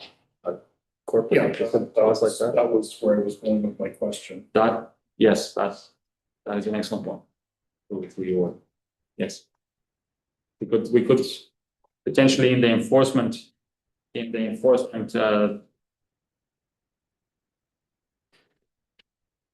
provision, include something along the lines of SOP, but again, that SOP would likely come later than the adoption of the bylaw. I'm just mindful of the timelines. We want to move this project, complete the bylaw as quickly as possible. It has been noted that the biosecurity was an important aspect from the agricultural community, rightly so we need to, if we're going to be thorough, we need to be thorough. Yes. All right. So we were at section 14. Was there Yes, yes, so they're going forward, so there will be some changes with respect to the schedules. So we have the schedules in the bylaw. We currently have the diameter cut and the species here as Schedule A. And again, the intent is, now that we have the stop work order is Schedule B, now that we have clear idea of what the bylaw looks like and the mechanism within the bylaw, we can come to you with forms and finalize documents on what the various decisions and compliance certificates and form would look like. So that will be the next step. And then I know that invasive species was another topic. We will make sure that there is an invasive species category here within the bylaw, or categories that are listed there, so that people are aware of that. Okay, Deputy Warden Orr, go ahead, please. Just page 19, invasive species. I have from my notes from Milverton that the black locust tree. Yes. is, invasive, so I just want to highlight that's Yes. Through you, Warden, yes, that will be considered in the schedule for invasive species as well. Thank you. Anyone else? Councillor McCarron. Just one last thing, I don't know if council would want to consider the tree plantation. I remember you said there was a few things against it. So I just like if we could have a couple seconds to talk about that, and if that would be okay with council. So on the idea of tree plantation, Yes. go ahead. No, I would, what the gentleman brought forward, I would like to see that included within the tree bylaw, so that, and I understand trees grow slowly and it may take a while for somebody, but I still think that if somebody wants to grow some trees and sell them in retirement or whatever, that should be outside the bylaw, because that to me is the same thing as growing wheat, like you're growing a crop. And I think that should be made an exemption or somehow within the bylaw. Through the warden, that is absolutely achievable. The only issue that I see is that if it's ever tested, I cannot guarantee. It's similar to the windbreaks, just because in terms of size, if it's ever tested, that is potentially be decided on the balance of probability. But I understand. I'm explaining it to you from a legal standpoint that I want you to be aware that on a personal level, I do also agree with that the tree plantations do make sense if we are trying to encourage people to have them, because I understand that there are challenges right now in the community where people have them, but are essentially precluded from removing them if they want to, they so choose. So if that's what council wants to do, we can definitely include the tree plantation definition in the definitions and make sure that is exempt similarly to the windbreaks. Deputy Warden Orr. Yes, I'd back up Councillor McDermott's comments there, and I'm wondering about nursery. Does the word nursery need to come into play? You've got Christmas tree plantations. I like all plantations, but nursery, I just highlight. Through the warden, I was trying to find the distinction between a plantation and a nursery, and I think to an extent I understand it, that the nursery is just dealing with the small, like with the seedlings and saplings, but my understanding is that those are not necessarily like planted in the ground, so they are actually movable.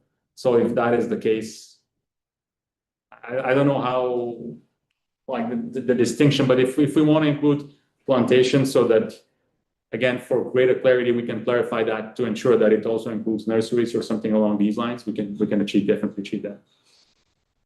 Maybe to Deputy Warden Orr's point, sometimes I'm not a nursery guy or a person, but sometimes trees can be removed with a spade. Like living trees can be removed with a spade and then picked up and moved to another property, so. Yeah. Not common, but it does happen. So yeah, so the definition of plantation will include nurseries.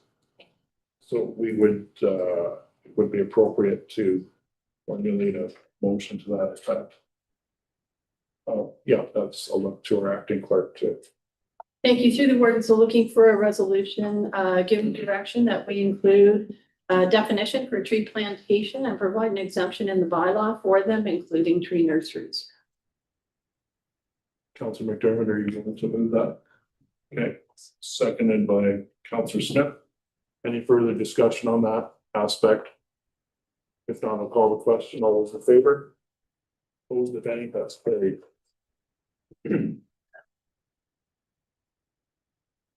Anything else for us, Stefan? CAO Wolf? Through the warden, just if we could get a quick resolution, just directing staff to adjust the short title of the bylaw from the forest conservation bylaw to the tree injury bylaw. Did we not do that already? I don't think we. Tree injury bylaws. Yeah. Currently, the full title of the bylaw is the bylaw to regulate the destruction or injuring of trees and woodlands in the county of Perth. I didn't have that as a specific resolution. Right. Oh, we just talked about the Yeah. short title. So Yeah. short title. Short Okay, title. yeah. So number 14, What's the resolution again, please? resolution, the staff be directed to amend section 14 to the short title of the bylaw is Tree injury bylaw.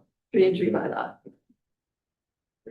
Moved by Councillor McKenzie, seconded by Deputy Warden Orr. Any further discussion?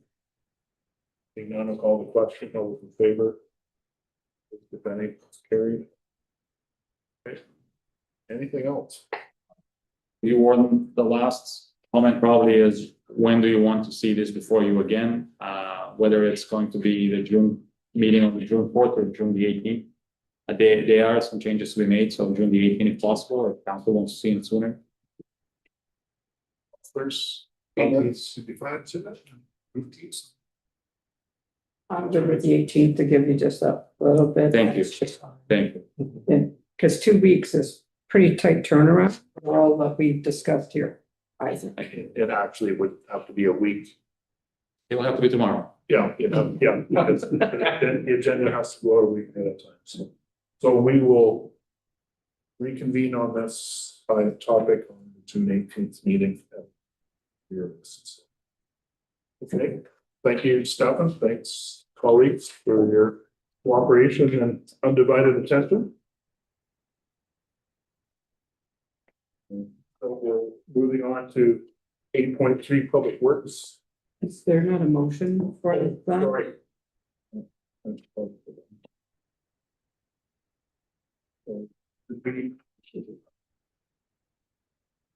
Oh, yes, there is. Thank you, Councilor Riggins.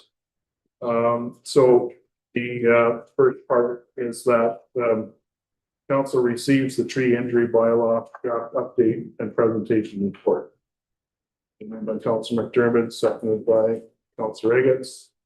All in favor? Opposed, if any, that's carried.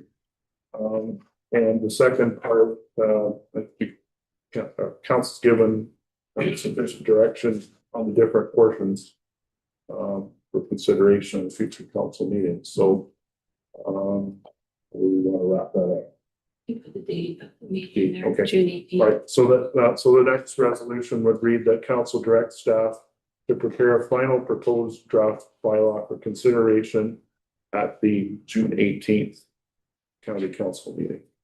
Moved by Councilor Smith, seconded by Councilor Kasenberg. All those in favor? Opposed, if any, that's carried. Thank you.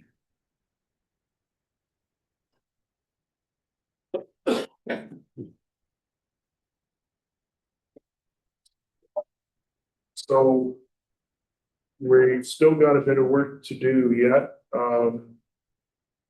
Cathedral bylaw indicates that 1 p.m. is our cutoff time, unless ordered by special motion of council. So I would be looking to councillors for a motion to extend our time beyond 1 p.m. Councilor McDermott, seconded by Duncan. All those in. Can I ask a question? Yes. I had an appointment on, can I make a phone call and come back? Yes. And there is lunch has been ordered as well, so. So thank you, through the board. Just for clarification, is the motion to extend for an hour or until we're done the agenda? I need to extend it till we're done. So I'm gonna give it to a second. Right. So. Okay. Good to see you back. So. So you know, I'm leaving about 1:15 because I have an appointment in Metro. Yes, we should. Do it for an hour then. Well, Hopefully we're done. okay, we should get to an inside out. So. Probably want it to guess. So the motion is to extend beyond 1 o'clock until for the agenda. By Councilor McDermott, seconded, who was the seconder? Councilor Duncan. Okay, all those in favor? Vote for me, that's carried.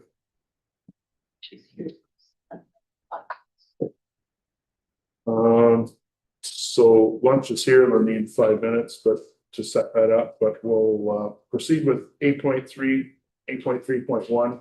Dedication of land as a public highway, part plot 21, concession 8 Ellis, welcoming Bill Wilson, Director of Public Services, Public Works, as well as John McCollum, Park Manager. Thank you, gentlemen. Thank you, Warren Trinkowski. Good afternoon, council. It's afternoon now. We'll be quick, I hope, with our reports here. The first one before you is regarding a historical omission regarding a portion of road allowance along Perth Road 135. The subject land is located south of Perth Line 44 on Perth Road 135 in the township of Perth East.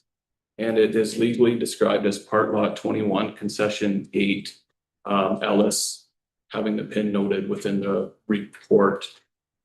Due to a historical oversight, this portion of road allowance originally remained in private ownership up until around 2021. And at that time in 2021, the landowner agreed to transfer the parcel to the county free of charge, with the county covering all associated legal fees. So that was done back in 2021. The transfer was finalized on June 8th. And there was an instrument number applied to that portion. So while the county currently owns that land, it does require a formal final administrative step to ensure that that portion of property becomes an official public highway. And that is a requirement of the municipal act, and it must be done through a dedication or an enactment of a specific bylaw to that effect. So we've attached a bylaw to this report agenda, and passing the bylaw will correct the historical record and bring official property files into alignment with the reality of the road network.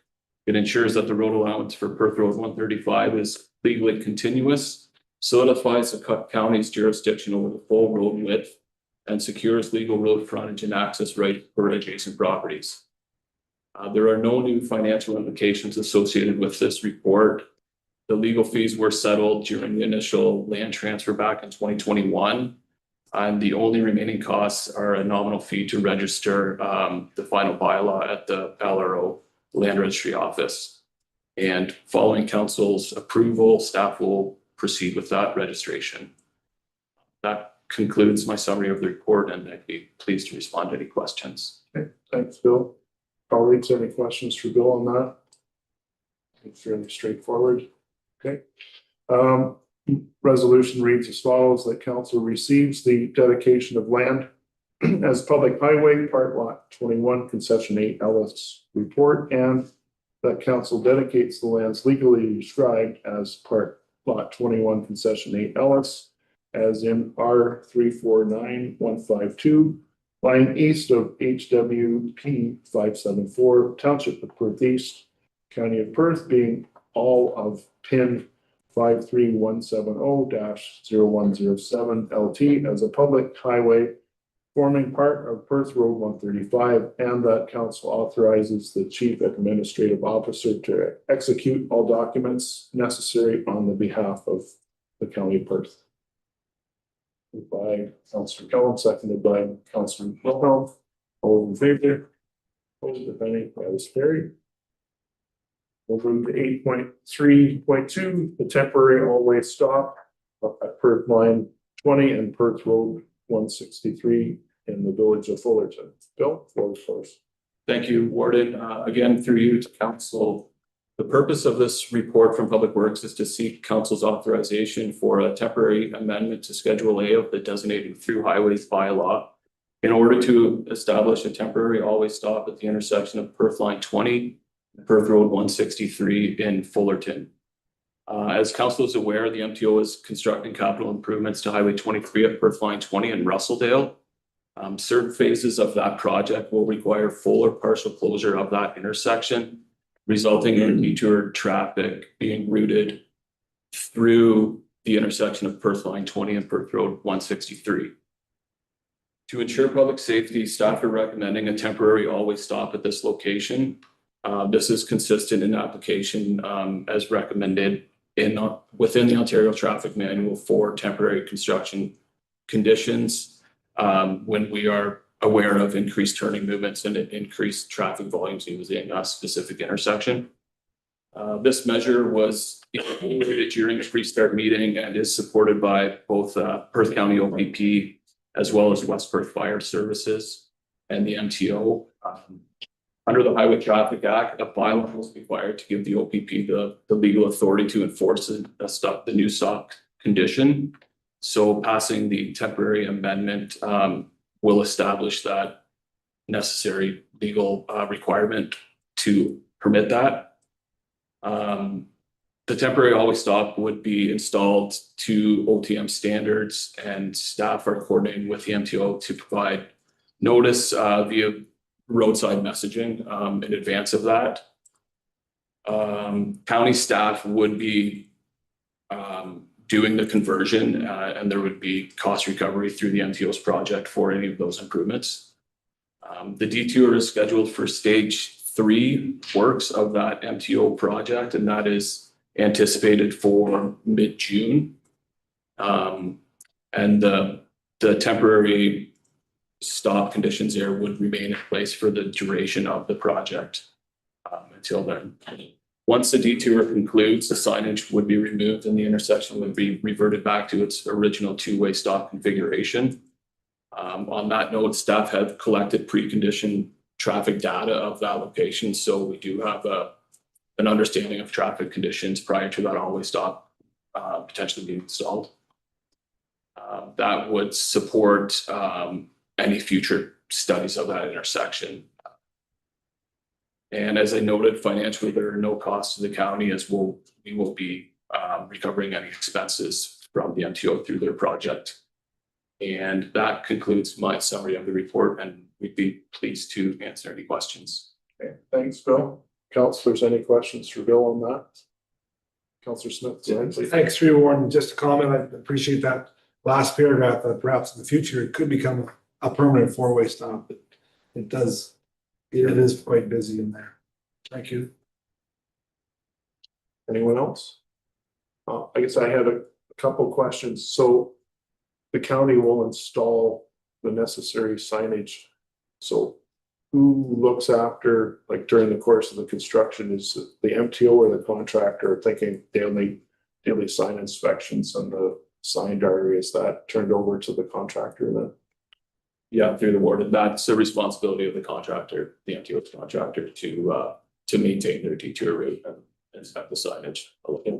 And does the county have any access to those diaries to ensure that they're being kept up as per the contract requirements? We would have access to those upon request, yes. And I guess further to that point, prior to the detour being established, the MTO will do an evaluation of the detour route to have precondition baseline for any future considerations. So. Thank you. All right, if there's no other questions on that report, resolution reads as follows: that council receives the temporary always stop Perth line 20 and Perth Road 163 Fullerton report, and that council authorize a temporary amendment to Schedule A of bylaw 2956 to implement an always stop at the intersection of Perth line 20 and Perth Road 163 for the period during which the MTO detour is active at this location, and that the bylaw amendment authorizing the temporary always stop at Perth line 20 and Perth Road 163 be repealed upon the removal of the MTO detour route signs and the reinstatement of the original traffic control configuration at this location. Moved by Councilor McDermott, second by Councilor McKenzie. All those in favor? Opposed, if any? That's carried. Thank you. Thanks, Bill. Thank you, John. Thank you. Item 9, council reports, 9.1, warrants activity report as provided for April 2026. If anyone has any questions on my activities for that month, then please to take notes. Seeing no questions, resolution reads that the council receives the warden's activity report, April 2026 report for information. Moved by Deputy Warden Orr, seconded by Councilor McDermott. All those in favor? Opposed, any? It's carried. Bylaws, we have 2 bylaws to consider. 10.1, 4070-2026 bylaw for the dedication of land. It reads as follows: that bylaw 4070-2026 being a bylaw to dedicate lands legally described as part lot 21 concession 8 Ellis, as in R349152 lying east of HWP 574 Township of Perth East, County of Perth, being all of PIN 53170-0107 LT as a public highway forming part of Perth Road 135 be read first, second, and third time and finally passed May 21st, 2026. Moved by Councilor Wilhelm, seconded by Councilor McDermott. All those in favor? Opposed, if any? That's carried. And the second bylaw is reads as follows: that bylaw 4071-2026 being a bylaw to appoint deputy clerks and to repeal bylaw 3756-2020 and bylaw 3938-2023 be read a first, second, and third time and finally passed May 21st, 2026. Moved by Kasenberg, seconded by Councilor Smith. CL Wolf, you had some comments. Certainly through the warden, this is, just to reiterate to council, this is a housekeeping matter because we have several vacancies right now, and currently, in order for council to meet, you have to have a clerk or a deputy clerk. And so this is to make sure, not that these people would take on all the duties that you normally see for a deputy clerk. It's simply intended that you're able to meet in the absence of other staff. So that's all it's intended to be. Thank you. Any questions or discussion? Okay, we have a mover and seconder, so I'll call the question. All those in favor? Opposed, if any, it's carried. Thank you. Any notices of motions from councilors? None were received prior to. Seeing none, we'll move on to other business. Any other business? Briefly, May 14th, we had an excellent day at Queen's Park, meeting with several ministers as part of the Perth County Advocacy Day. Thank you to Matt Ray and his staff for organizing the event at the Queen's Park, and thank you for the collaboration with New Stratford, Town of St. Mary's, as well as 4 lower tiers of Perth County. It was an excellent opportunity to discuss matters of mutual interest in Perth County and the Stratford and St. Mary's. We met with Education Minister Calandra, Municipal Affairs and Housing Minister Flack, Rick Freezy, who's the PA for MTO Transportation, the Minister Parsa, Community and Social Services and Children, Infrastructure, staff, Anna Seifert, and also Parliamentary Assistant Sam Oosterhoff for Energy and Mines. It's a very productive day in terms of bringing our mutual issues forward to the province and having the ability to discuss what the concerns are and discuss potential avenues for solutions.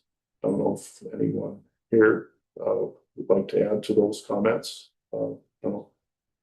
Councilor Agats, Councilor Kasenberg. Okay. So we look forward to following up on that, and if my understanding is the CAOs involved will follow up with some additional footwork on the part of the conversation we had last week.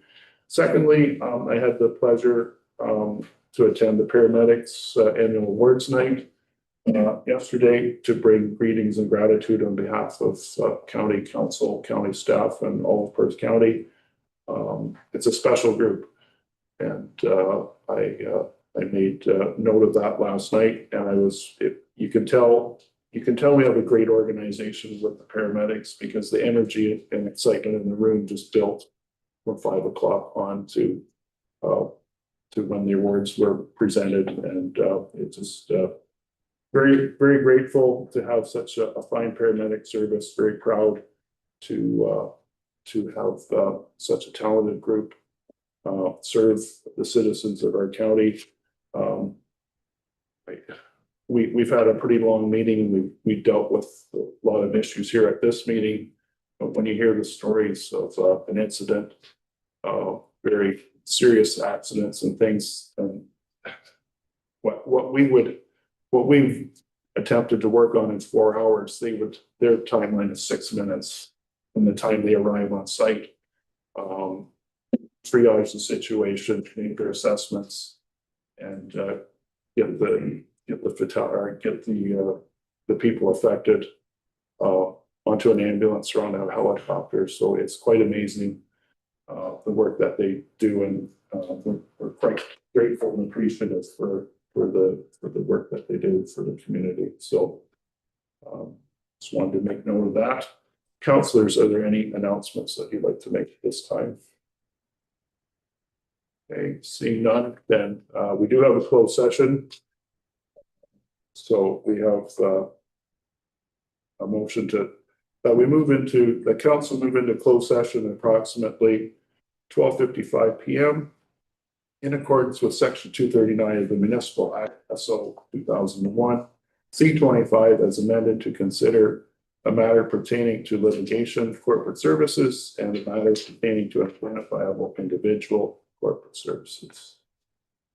Mover seconder, Councilor McKenzie, seconded by Councilor Duncan. All those in favor?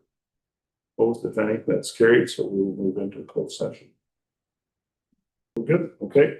So we're back into open session at 1:02 PM. We've dealt with the closed session agenda items as described earlier.